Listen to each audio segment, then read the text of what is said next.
ಪರಿಶುದ್ಧವಾದ ನಾಮಕ್ಕೆ ಮಹಿಮೆ ಉಂಟಾಗಲಿ. ஆதியாகம புஸ்தகம் 35ஆம் அதிகாரம். ಆದಿಕಾಂಡ ಪುಸ್ತಕ 35ನೇ ಅಧ್ಯಾಯ. முதலாம் வசனத்திலிருந்து 4ஆம் வசனம் வரைக்கும் நான் வாசிக்கிறேன். பிறகு ஏமந்த் வாசிப்பார். ಮೊದಲನೇ ವಚನದಿಂದ 4ನೇ ವಚನದವರೆಗೆ. தேவன் யாக்கோபை நோக்கி, நீ எழுந்து பெத்தேலுக்கு போய் அங்கே குடியிருந்து நீ உன் சகோதரனாகிய ஏசாவின் முகத்திற்கு விலகி ஓடுகிற போது உனக்கு தரிசனமான தேவனுக்கு அங்கே ஒரு பலிபீடத்தை உண்டாக்கு என்றார். அப்பொழுது யாக்கோபு தன் வீட்டாரையும் தன்னோடு கூட இருந்த மற்ற அனைவரையும் நோக்கி, உங்களிடத்தில் இருக்கிற அந்நிய தெய்வங்களை விலக்கி போட்டு உங்களை சுத்தம் பண்ணிக்கொண்டு உங்கள் வஸ்திரங்களை மாற்றுங்கள். நாம் எழுந்து பெத்தேலுக்கு போவோம், வாருங்கள். எனக்கு ஆபத்து நேரிட்ட நாளில் என் விண்ணப்பத்திற்கு உத்தரவுரளி செய்து நான் நடந்த வழியில் என்னோடு கூட இருந்த தேவனுக்கு அங்கே ஒரு பலிபீடத்தை உண்டாக்குவேன் என்றான். அப்பொழுது அவர்கள் தங்கள் கையில் இருந்த எல்லா அந்நிய தெய்வங்களையும் தங்கள் காதணிகளையும் யாக்கோபினிடத்தில் கொடுத்தார்கள். யாக்கோபு அவைகளை சீகேம் ஊர் அருகே இருந்த ஒரு கர்வாலி மரத்தின் கீழே புதைத்து போட்டான். ದೇವರು ಯಾಕೋಬನಿಗೆ, ನೀನು ಈ ಸ್ಥಳವನ್ನು ಬಿಟ್ಟು ಗಟ್ಟ ಹತ್ತಿ ಬೇತೇಲಿಗೆ ಹೋಗಿ ಅಲ್ಲೇ ವಾಸ ಮಾಡು. ನೀನು ನಿನ್ನ ಅಣ್ಣನಾದ ಎಸಾವನ ಬಳಿಯಿಂದ ಓಡಿ ಹೋದ ಕಾಲದಲ್ಲಿ ದೇವರು ಅಲ್ಲಿ ನಿನಗೆ ದರ್ಶನ ಕೊಟ್ಟನಲ್ಲ, ಆತನಿಗಾಗಿ ಯಜ್ಞವೇದಿಯನ್ನು ಕಟ್ಟಿಸು ಎಂದು ಹೇಳಿದನು. ಆಗ ಯಾಕೋಬನು ತನ್ನ ಮನೆಯವರಿಗೂ ತನ್ನ ಸಂಗಡ ಇದ್ದವರೆಲ್ಲರಿಗೂ, ನಿಮ್ಮಲ್ಲಿರುವ ಅನ್ಯ ದೇವರುಗಳನ್ನು ತಳ್ಳಿಬಿಟ್ಟು ನಿಮ್ಮನ್ನು ಶುದ್ಧೀಕರಿಸಿಕೊಂಡು ಮಡಿ ವಸ್ತ್ರಗಳನ್ನು ಹಾಕಿಕೊಳ್ಳಿರಿ. ನಾನು ಬೇತೇಲಿಗೆ ಹೊರಟು ಹೋಗೋಣ.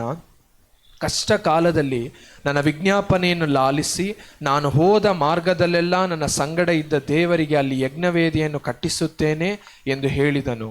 ಆಗ ಅವರು ತಮ್ಮಲ್ಲಿದ್ದ ಎಲ್ಲ ಅನ್ಯ ದೇವರುಗಳನ್ನು ತಮ್ಮ ಕಿವಿಗಳಲ್ಲಿದ್ದ ಮುರುವುಗಳನ್ನು ಯಾಕೋಬನಿಗೆ ಒಪ್ಪಿಸಲು ಅವನು ಅವುಗಳನ್ನು ಶೇಕೆಮ್ ಪಟ್ಟಣದ ಹತ್ತಿರವಿರುವ ಏಲಾ ವೃಕ್ಷದ ಬುಡದಲ್ಲಿ ಹೂಳಿಟ್ಟನು. சரி, ஓகே, பிரார்த்தனை ಮಾಡೋಣ.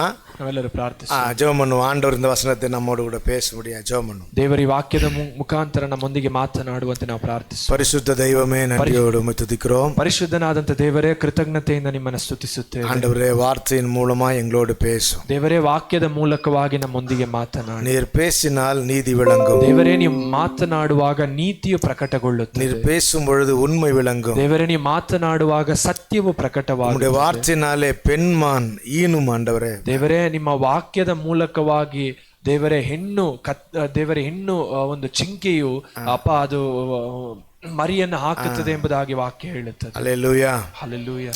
ஆண்டவரே, உம்முடைய பரிசுத்த கரத்துல எங்களை ஒப்பு கொடுக்கிறோம். ದೇವರೇ, ನಿಮ್ಮ ಪರಿಶುದ್ಧ ಕರಗಳಲ್ಲಿ ನಮ್ಮನ್ನು ಒಪ್ಪಿಸಿಕೊಳ್ಳಿ. எங்களோடு நீர் பேசும். ನಮ್ಮೊಂದಿಗೆ ನೀವು ಮಾತನಾಡಿ. உம்முடைய வார்த்தையின் மூலமா எங்களை உமக்கு பிரியமான ஆண்டவரே மக்களாய் மாற்றும். ದೇವರೇ, ನಿಮ್ಮ ವಾಕ್ಯದ ಮೂಲಕವಾಗಿ ನಿಮಗೆ ಪ್ರಿಯವಾದ ಮಕ್ಕಳಾಗಿ ನಮ್ಮನ್ನ ಮಾರ್ಪಡಿಸಿ. இன்றைக்கு ஆண்டவரே எங்களை தாழ்த்தி ஒப்பு ದೇವರೇ, கொடுக்கிறோம். ಈ ದಿವಸ ನಮ್ಮನ್ನು ತಗ್ಗಿಸಿ ಒಪ್ಪಿಸಿಕೊಡ್ತೇವೆ. உம்முடைய வார்த்தைக்கு நேராக எங்கள் செவிகளையும் இருதயத்தையும் ನಿಮ್ಮ திறக்கிறோம். ವಾಕ್ಯದ ಕಡೆಗೆ ನಮ್ಮ ಹೃದಯಗಳನ್ನ ನಮ್ಮ ಕಿವಿಗಳನ್ನ ತೆರೆಯ ಮಾಡಿ ஆசீர்வதியும். ಆಶೀರ್ವದಿಸಿ. இயேசுவின் நாமத்தில் பிதாவே, ಯೇಸುವಿನ ಹೆಸರಿನಲ್ಲಿ ತಂದೆಯೇ, ஆமென். ಆಮೆನ್. அல்லேலூயா. ಹಲ್ಲೆಲೂಯಾ. ஓகே, இங்கே ஒரு சம்பவத்தை நம்ம பார்க்கிறோம். ಇಲ್ಲಿ ಒಂದು ಘಟನೆಯನ್ನು ನಾವು ನೋಡುತ್ತೇವೆ. யாக்கோபை பார்த்து ஆண்டவர், நீ எழுந்து பெத்தேலுக்கு போ அப்படின்னு சொல்றார். ಯಾಕೋಬನನ್ನು ನೋಡಿ ದೇವರು ಹೇಳುತ್ತಾರೆ, ನೀನು ಎದ್ದು ಬೇತೇಲಿಗೆ ಹೋಗು ಎಂಬುದಾಗಿ. ஏன்னா, ಯಾಕೆಂದರೆ அவன் தன் அண்ணனாகிய ஏசாவுக்கு பயந்து அந்த அந்த பெயர்சபா ஊரை விட்டு அவன் எங்கே போகிறான்? தன்னுடைய மாமா வீட்டுக்கு, பதான் ஆராம் சொல்லக்கூடிய ஒரு மாமா வீட்டுக்கு போகும்பொழுது வழியிலே ஒரு இடத்துல அவன் தங்குறான். அந்த இடத்துக்கு பேர் வந்து பெத்தேல். அந்த இடத்துல ஆண்டவர் அவனுக்கு பரலோகத்தினுடைய தரிசனத்தை தருகிறார்.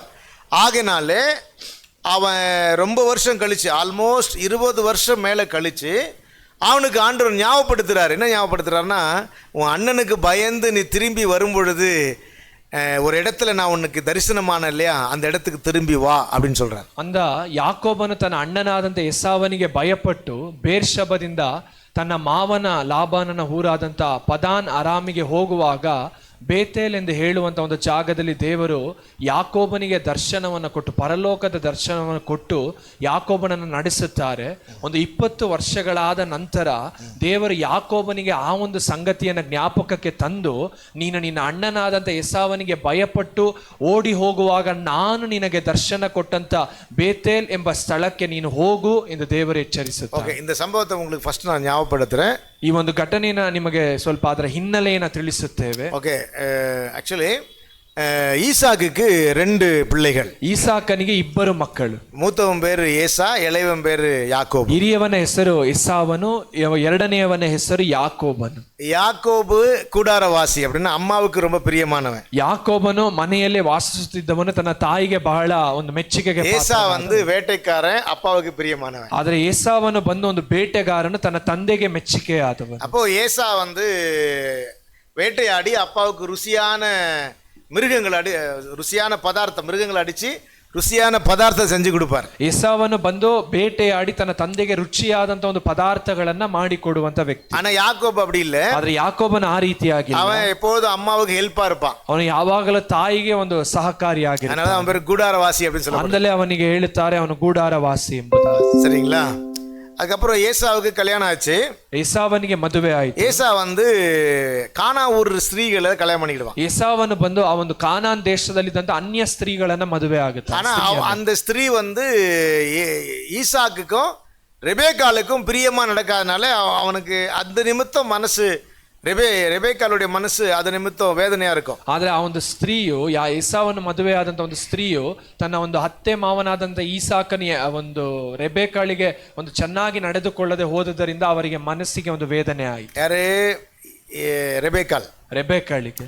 அப்போ அதனால ரெபேக்காலுடைய மனசு அதிகமா யாக்கோபு மேல பற்றுதலா இருந்துச்சு. அந்த ரெபெக்காಳ ಮನಸ್ಸು ಹೆಚ್ಚಾಗಿ ಯಾಕೋಬನ ಕಡೆಗೆ ವಾಲುತ್ತಿತ್ತು. இப்போ ஏசாவுக்கு ஆல்மோஸ்ட் தான் சாக போகிற தருவாய், வயசு முத்திருச்சு, நல்ல முதிர் வயதனானா அவனுடைய கண்ணுடைய பார்வை அப்படியே மங்கிட்டு இருக்குது. ಈಗ ಈಸಾಕನಿಗೆ ಅವನೊಂದು ಮುದಿಪ್ರಾಯದವನಾದನು, ಅವನ ಕಣ್ಣಿನ ಒಂದು ಕಾಣುವ ಶಕ್ತಿಯು ಹಾಗೆ ಕಳೆಗುಂದುತ್ತಿತ್ತು. ಕರೆಕ್ಟಾ? அப்போ அதனால சரியா பார்க்க முடியாது. ಅವನಿಂದ ಸರಿಯಾಗಿ ದೃಷ್ಟಿ ಇಡೋದಕ್ಕೆ ಸಾಧ್ಯವಿಲ್ಲ. இல்லையா? அப்போ அவன் கேட்கிறான், ஏசாவை பார்த்து கேட்கிறான். ಆಗ ಈಸಾಕನು ಏಸಾವನನ್ನ ನೋಡಿ ಕೇಳುತ್ತಾನೆ.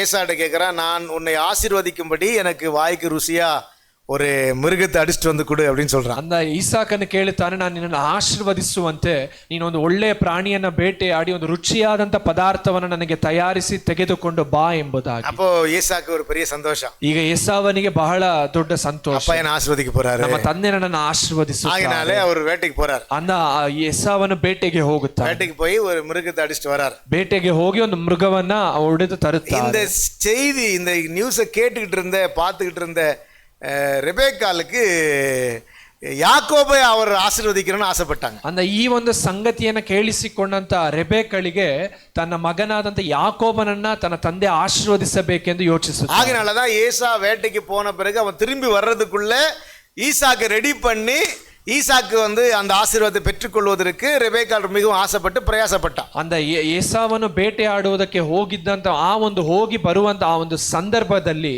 ಈ ರೆಬೆಕ್ಕಳು ತನ್ನ ಮಗನಾದಂತ ಯಾಕೋಬನು ತನ್ನ ತಂದೆಯಿಂದ ಆಶೀರ್ವಾದವನ್ನ ಪಡೆದುಕೊಳ್ಳುವಂತೆ ಆತನನ್ನ ಸಿದ್ಧಪಡಿಸುತ್ತಾಳೆ. சரியா? ஓகே. இப்போ ஈசாக்கு முதிர் வயதானதுனால ಈಗ ಈಸಾಕನು ಒಂದು ಮುದಿಪ್ರಾಯದವನ, அவர் எப்படி ருசியா சாப்பிடுவார்னு ரெபேக்காளுக்கு தெரியும். ಅವರು ಹೇಗೆ ಒಂದು ರುಚಿಯಾಗಿ ತಿನ್ನುತ್ತಾರೆ ಅನ್ನುವಂಥದ್ದು ರೆಬೆಕ್ಕಳಿಗೆ ಗೊತ್ತು. ಹಸ್ಬೆಂಡ್ ರುಚಿಯಾ ಸಾப்பிಡುವಾங்கன்னு பெண் மனைவிமாருக்கு நல்லா தெரியும். ಒಂದು ಗಂಡನು ಒಂದು ರುಚಿಯಾಗಿ ತಿನ್ನುವಂಥದ್ದು ಹೆಂಡತಿಯರಿಗೆ ಚೆನ್ನಾಗಿ ಗೊತ್ತಿರುತ್ತೆ. அதனால ஒரு ருசியான பதார்த்தத்தை ஈசாக்குடைய கையில யாக்கோபுடைய கையில செஞ்சு கொடுத்து யாக்கோபுனுடைய சர்மத்தை, அது அவனுடைய வெளி தோற்றத்தை ஏசாவை போல ரெடி பண்ணி ಈಸಾಕ கிட்ட போய் ಆಶೀರ್ವಾದ பெறும்படி ಅನುಪುರಾನ್. ಅಂದ ರೆಬೆಕ್ಕಳು ಒಂದು ಚೆನ್ನಾದಂತ ಒಂದು ಅಡಿಗೆಯನ್ನು ಸಿದ್ಧ ಮಾಡಿ ಅದನ್ನ ಯಾಕೋಬನ ಕೈಯಲ್ಲಿ ಕೊಟ್ಟು ಯಾಕೋಬನಿಗೆ ಒಂದು ಚರ್ಮದ ಹೊದಿಕೆಯನ್ನು ಹೊದಿಸಿ ಅವನ ಒಂದು ದೇಹವು ಏಸಾವನ ದೇಹದಂತೆ ಕಂಡು ಬರುವುದಕ್ಕೋಸ್ಕರ ಅದನ್ನು ಹೊದಿಸಿ ಯಾಕೋಬನನ್ನ ಕಳುಹಿಸುತ್ತಾರೆ. அப்போ ஈசாக்கு இடத்துல யாக்கோபு போகும்பொழுது ಈಗ ಈಸಾಕನ ಬಳಿಗೆ ಯಾಕೋಬನು ಹೋಗುವಾಗ அப்போ அவர் ஈசா கேக்குறாரு, ಈಗ ಈಸಾಕನು ಕೇಳುತ್ತಾನೆ, நீ ஏசாவா ಅಂತ கேக்குறாரு. ನೀನು ಏಸಾವನ? அப்போ அவன் போய் சொல்றான். ಈಗ ಅವನು ಸುಳ್ಳು ಹೇಳುತ್ತಾನೆ, ஆமான்னு சொல்றான். ಹೌದು ಎಂದು ಹೇಳುತ್ತಾನೆ. அப்ப அவரு உன்னை நான் ஸ்மெல் பண்ணி பார்க்கணும், உன்னை தொட்டு பார்க்கணும். ஏன்னா ஏசாவுடைய கையில வந்து நிறைய ரோமம் ಜಾಸ್ತಿ இருக்கும். ಅಂದ ಈಸಾಕನು ಹೇಳುತ್ತಾನೆ, ನನ್ನನ್ನು ಮುಟ್ಟಿ ನೋಡಬೇಕು, ಕಾರಣ ಎಸಾವನ ಒಂದು ಮೈಯಲ್ಲಿ ತುಂಬಾ ರೋಮಗಳಿತ್ತು. சரியா? ஆகினாலே ஈசாக்கு அவனை தொட்டு பார்த்த பிறகுதான் நம்பி நான் ஆசீர்வதிப்பேன்னு சொன்னதுனாலே ಯಾಕೋಬು ಈಸಾಕಿನ இடத்துல ಪಕ್ಕದಲ್ಲಿ போய் உட்கார்றான். ಈಸಾಕನು ತನ್ನನ್ನು ಮುಟ್ಟಿ ನೋಡಿ ಅದಾದ ನಂತರ ನಾನು ನಿನ್ನನ್ನು ಆಶೀರ್ವದಿಸುತ್ತೇನೆ ಎಂದು ಹೇಳಿದ್ದರಿಂದ ಈಗ ಯಾಕೋಬನು ತನ್ನ ತಂದೆಯಾದಂತ ಈಸಾಕನ ಬಳಿಗೆ ಹೋಗುತ್ತಾನೆ. அப்போ ஈசாக்கு வந்து யாக்கோப ஸ்மெல் பண்ணி பார்க்கறாரு. ಈಗ ಈಸಾಕನು ಯಾಕೋಬನನ್ನ ಒಂದು ವಾಸನೆಯನ್ನ ಕಂಡು ಹಿಡಿಯುತ್ತಾರೆ. அப்புறம் தொட்டு பார்க்கறாரு. ಅದಾದ ನಂತರ ಅವನ್ನ ಮುಟ್ಟಿ ನೋಡುತ್ತಾರೆ. ஆனா அவன் வாய்ஸ் மட்டும் சேஞ்ச் ஆயிருக்குது. ಅದು ಅವನ ಸ್ವರ ಧ್ವನಿ ಮಾತ್ರ ವ್ಯತ್ಯಾಸ ಇದೆ. இல்லையா? அப்போ சொல்றான், உன்னுடைய அந்த அவன் வேட்டையாடினவங்களுடைய சரீரத்துல வந்து அந்த மிருகத்தினுடைய ரத்த ஸ்மெல் இருக்கும். ಆ ಒಂದು ವ್ಯಕ್ತಿ ಬೇಟೆಯಾಡಿ ಬರುವಾಗ ಆ ವ್ಯಕ್ತಿಯ ಬಳಿಯಲ್ಲಿ ಆ ಬೇಟೆಯಾಡಿದ ಮೃಗದ ವಾಸನೆ ಇರುತ್ತದೆ. அதனால வாசனை கரெக்டா இருக்குது, ವಾಸನೆ ಸರಿಯಾಗಿದೆ. அப்புறம் உன் சரீரத்தை உன்னை தொட்டா நீ ஏசா மாதிரி உன்னுடைய சரீரம் இருக்குது.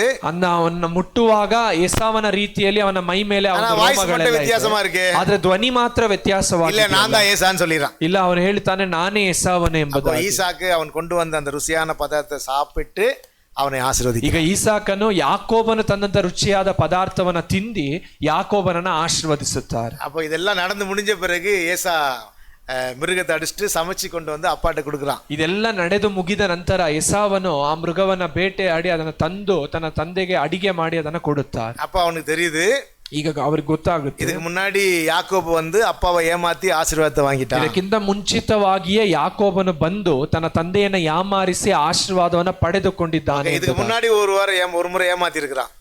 ಅದಕ್ಕೆ ಈ ಒಂದು ಘಟನೆ ನಡೆಯುವುದಕ್ಕಿಂತ ಮುಂಚಿತವಾಗಿಯೂ ಯಾಕೋಬನು ತನ್ನ ಅಣ್ಣನಾದಂತ ಎಸಾವನನ್ನ ಯಾಮಾರಿಸಿದ್ದಾನೆ. ಇಲ್ಲ, ಅದು எப்படின்னா அது வந்து சுதந்திரத்தை அடிப்படையா வச்சு ஏமாத்தி. ಅದು ಹೇಗೆಂದರೆ ಅವನಿಗಿದ್ದಂತ ಒಂದು ಮೊದಲನೆಯ ಮಗನೆಂಬ ಸ್ವಾಸ್ಥ್ಯತೆಯನ್ನ ತೆಗೆದುಕೊಂಡು ಯಾಮಾರಿಸಿದ್ದಾನೆ. ಸರಿ, ಓಕೆ. ಇದು ரெண்டு ಅವನಿಗೆ ಕೋಪ. ಈ ಎರಡು ಸಂಗತಿಗಳು ಎಸಾವನಿಗೆ ಕೋಪ ತರುತ್ತವೆ. அப்போ கடைசி அவன் முடிவு பண்ணிட்டா யாக்கோப கொன்றுணும். ಈಗ ಎಸಾವನು ಒಂದು ತೀರ್ಮಾನವನ್ನು ತೆಗೆದುಕೊಂಡನು, ತನ್ನ ತಮ್ಮನಾದಂತ ಯಾಕೋಬನನ್ನ ನಾನು ಕೊಂದು ಹಾಕುತ್ತೇನೆ. ತೀರ್ಮಾನ பண்ணிட்டான். ಈಗ ಅವನು ತೀರ್ಮಾನಿಸಿದನು. இது வந்து இவங்களுக்கு ரெபேக்காளுக்கு தெரிஞ்சிருச்சு. ಈ ಒಂದು ಸಂಗತಿ ತನ್ನ ತಾಯಿಯಾದಂತ ರೆಬೆಕ್ಕಳಿಗೆ ತಿಳಿದು, ஆகனால ரெபேக்காள் ரொம்ப நேசிக்கிற தன்னுடைய இளைய மகனை கூப்பிட்டு அவனுக்கு ஆலோசனை சொல்றா, நீங்க இருக்காத, உங்க அண்ணன் உன்னை கொன்றுவான், அவன் உன்னை கொலை செய்யணும் தீர்மானம் பண்ணியிருக்கிறான்.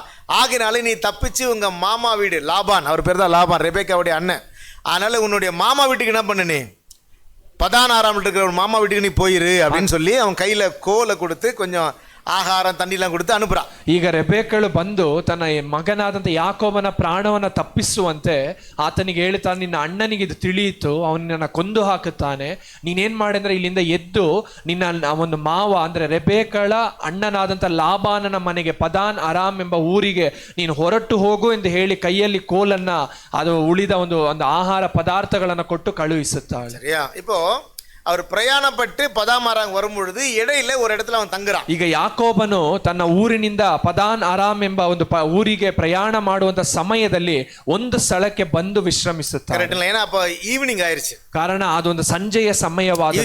ஈவினிங் ಮೇಲೆ அவங்க ಪ್ರಯಾಣ பண்ண மாட்டாங்க ಮನುಷ್ಯರು. ಒಂದು ಉದುವಾಗಿ ಮನುಷ್ಯರು ಒಂದು ಸಂಜೆ ಆದ ನಂತರ ಪ್ರಯಾಣ ಮಾಡುವುದು. அதனால சில நேரத்துல நீங்க பாத்தீங்கன்னா பிரயாணம் 3 days அப்படின்னு சொல்றது காரணம்னா வெறும் பகல் மட்டும் தான் பிரயாணம் பண்ண முடியும். ಕೆಲವು ಸಮಯದಲ್ಲಿ ಪ್ರಯಾಣದ ಒಂದು ದೂರ 3 ದಿವಸ ಎಂದು ಹೇಳುವಾಗ ಹಗಲು ಮಾತ್ರ ಲೆಕ್ಕ ಮಾಡಿ ಹೇಳುತ್ತಾರೆ 3 ದಿವಸ. இப்ப நம்ம டைம் பிரகாரம் 6 o'clock ವರೆಗೆ ವಚಿக்கலாம். ಈಗ ನಮ್ಮ ಲೆಕ್ಕಾಚಾರದ ಪ್ರಕಾರ ನಾವು ಒಂದು ಸಂಜೆ 6 ಗಂಟೆಯವರೆಗೆ ಅದಾದ ನಂತರ ಪ್ರಯಾಣ ಮಾಡುವುದಕ್ಕೆ ಸಾಧ್ಯವಿಲ್ಲ. ತಂಗುம் பொழுது ಅಲ್ಲಿ ಅವನು ವಾಸ ಮಾಡುವಾಗ ಕಲ್ಲು எடுத்து ತಲೆ ಮೇಲೆ ತಲೆಯಾಣಿಯ ವಚ್ಚಿ ಪಡುತ್ತಾರೆ. ಅವನೊಂದು ಕಲ್ಲನ್ನು ತೆಗೆದುಕೊಂಡು ತನ್ನ ತಲೆ ದಿಂಬನ್ನಾಗಿ ಮಾಡಿಕೊಂಡು ಆ ಸ್ಥಳದಲ್ಲಿ ಮಲಗುತ್ತಾನೆ. அப்ப அவன் நித்திர அவன் தூங்கும் பொழுது ஆண்டவர் அவனுக்கு ஒரு தரிசனத்தை கொடுத்தார். ಈಗ ಯಾಕೋಬನ ಅಲ್ಲಿ ನಿದ್ರಿಸುವಂತ ಸಮಯದಲ್ಲಿ ದೇವರು ಯಾಕೋಬನಿಗೆ ಒಂದು ದರ್ಶನವನ್ನು ಕೊಡುತ್ತಾರೆ. ಏಣಿ ಪರಲೋಕಕ್ಕೂ ಭೂಲೋಕಕ್ಕೂ வைக்கப்பட்டிருக்கிறது. ಒಂದು ದೊಡ್ಡ ಏಣಿ ಪರಲೋಕಕ್ಕೂ ಭೂಲೋಕಕ್ಕೂ ಇಡಲ್ಪಟ್ಟಿದೆ. ಅದರ ದೇವದೂತರು ಇறங்குಗಳಾಗ ಏರುಗಳಾಗ பார்த்தார். ಆ ಒಂದು ಏಣಿಯ ಮುಖಾಂತರವಾಗಿ ದೇವದೂತರು ಹತ್ತುವವರಾಗಿಯೂ ಇಳಿಯುವವರಾಗಿಯೂ ಕಂಡು ಬರುತ್ತಾರೆ. அப்ப காலையில எந்திரிச்சு ಈಗ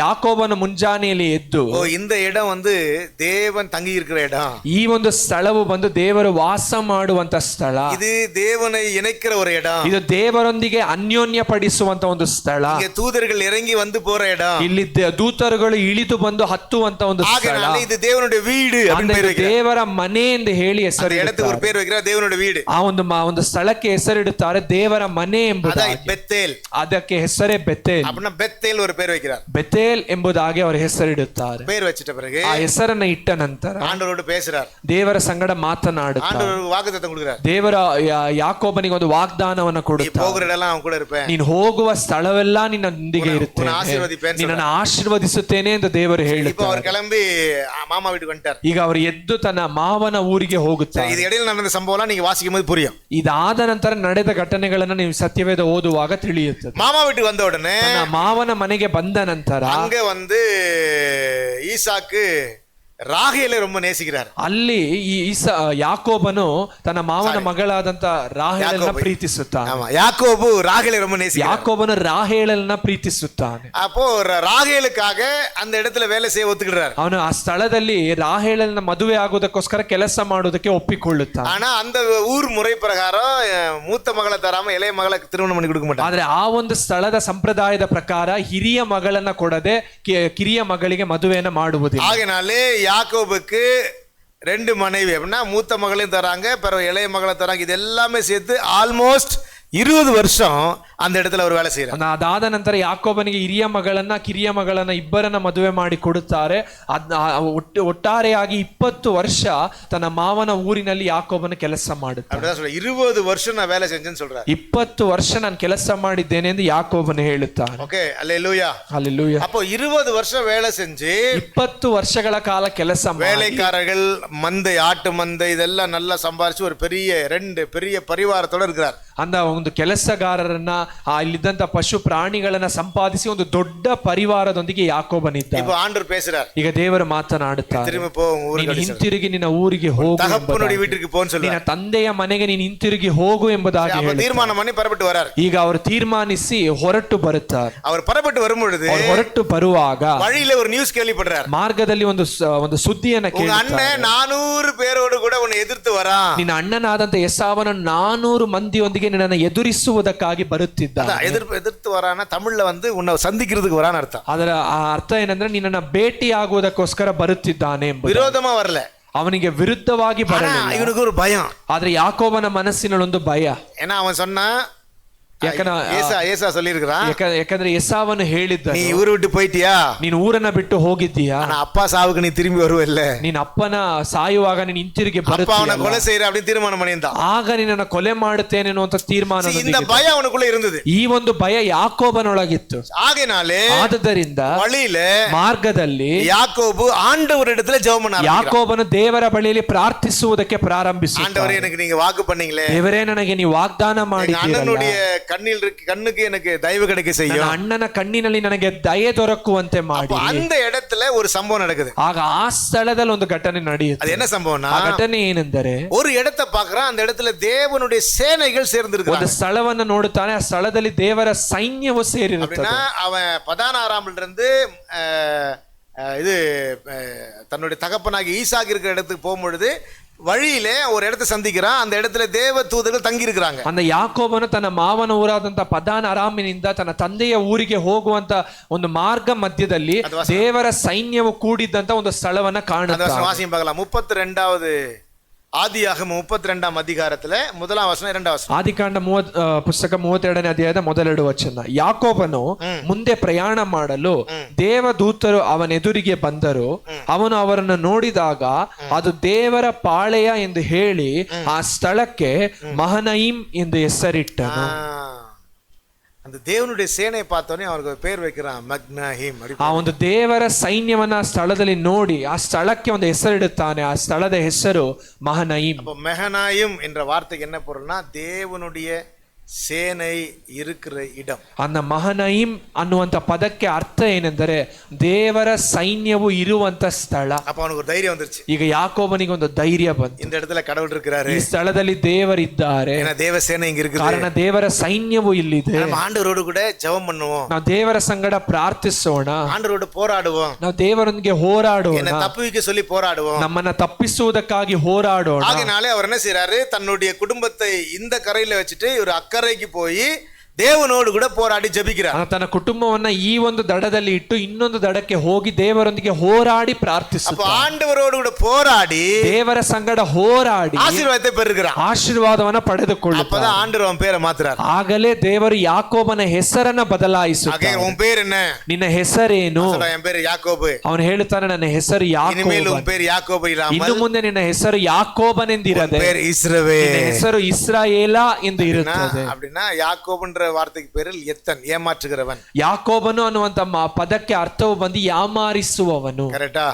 அப்படின்னா உலகத்தான் அப்படின்னு ಅರ್ಥ வச்சுங்க. ಅದರ ಅರ್ಥ ಅವನು ಲೋಕದವನು ಅನ್ನುವಂತ இப்ப ಇಟ್ಟುಕೊಂಡು ஆண்டவர் அவனை இஸ்ரவேல ಈಗ மாத்திர ದೇವರವನನ್ನ ಇಸ್ರಾಯೇಲ ಎಂಬುದಾಗಿ ஆசீர்வாதத்தின் பாத்திரமா மாத்திர. ಆಶೀರ್ವಾದದ ಪಾತ್ರೆಯಾಗಿ அவனுக்கு நம்பிக்கை வந்துருச்சு. ಈಗ ಅವನಿಗೆ ಒಂದು ನಂಬಿಕೆ ಬಂತು. ஜனங்களை கூப்பிட்டு வழி நடக்கிறான். ಜನರನ್ನ ಕರೆದುಕೊಂಡು ಮಾರ್ಗದಲ್ಲಿ ಮುಂದೆ அவன் ನಡೆಯುತ್ತಾನೆ. எதிர்த்தா போல வரான். ಈಗ ಅವನಿಗೆ ಎದುರಾಗಿ ಅವನ ಅಣ್ಣನಾದಂತ ரெண்டு பேரும் ஹக் பண்றாங்க. ಎಸಾವನ ಎದುರಾಗಿ ಬರುತ್ತಾನೆ. ಇಬ್ಬರು ஏன்னா ಸಂಧಿಸುತ್ತಾರೆ. கர்த்தர் அவனை ஆசீர்வதிச்சார் இல்லையா? ಕಾರಣ ದೇವರವನ್ನ ಆಶೀರ್ವದಿಸಿದನು. அப்போ ஏசாவுனுடைய கண்ணுல யாக்கோபுக்கு இது தயவு கிடைச்சிச்சு. ಈಗ ಎಸಾವನ ಕಣ್ಣಿನಲ್ಲಿ ಯಾಕೋಬನಿಗೆ ದಯೆ ದೊರಕಿತು. அல்லேலூயா, அல்லேலೂಯಾ, அல்லேலூயா, அல்லೇಲೂಯಾ. இது முடிஞ்ச உடனே ಇದು ಮುಗಿದ ನಂತರ ஏசா வந்து கூப்பிடுறான், ಎಸಾವನು ಬಂದು வா ಕರೆಯುತ್ತಾನೆ, நம்ம ஊருக்கு போலாம். ಬಾ ನಮ್ಮ ಊರಿಗೆ அந்த ಹೋಗೋಣ. ஊருக்கு பேர் வந்து சேர்.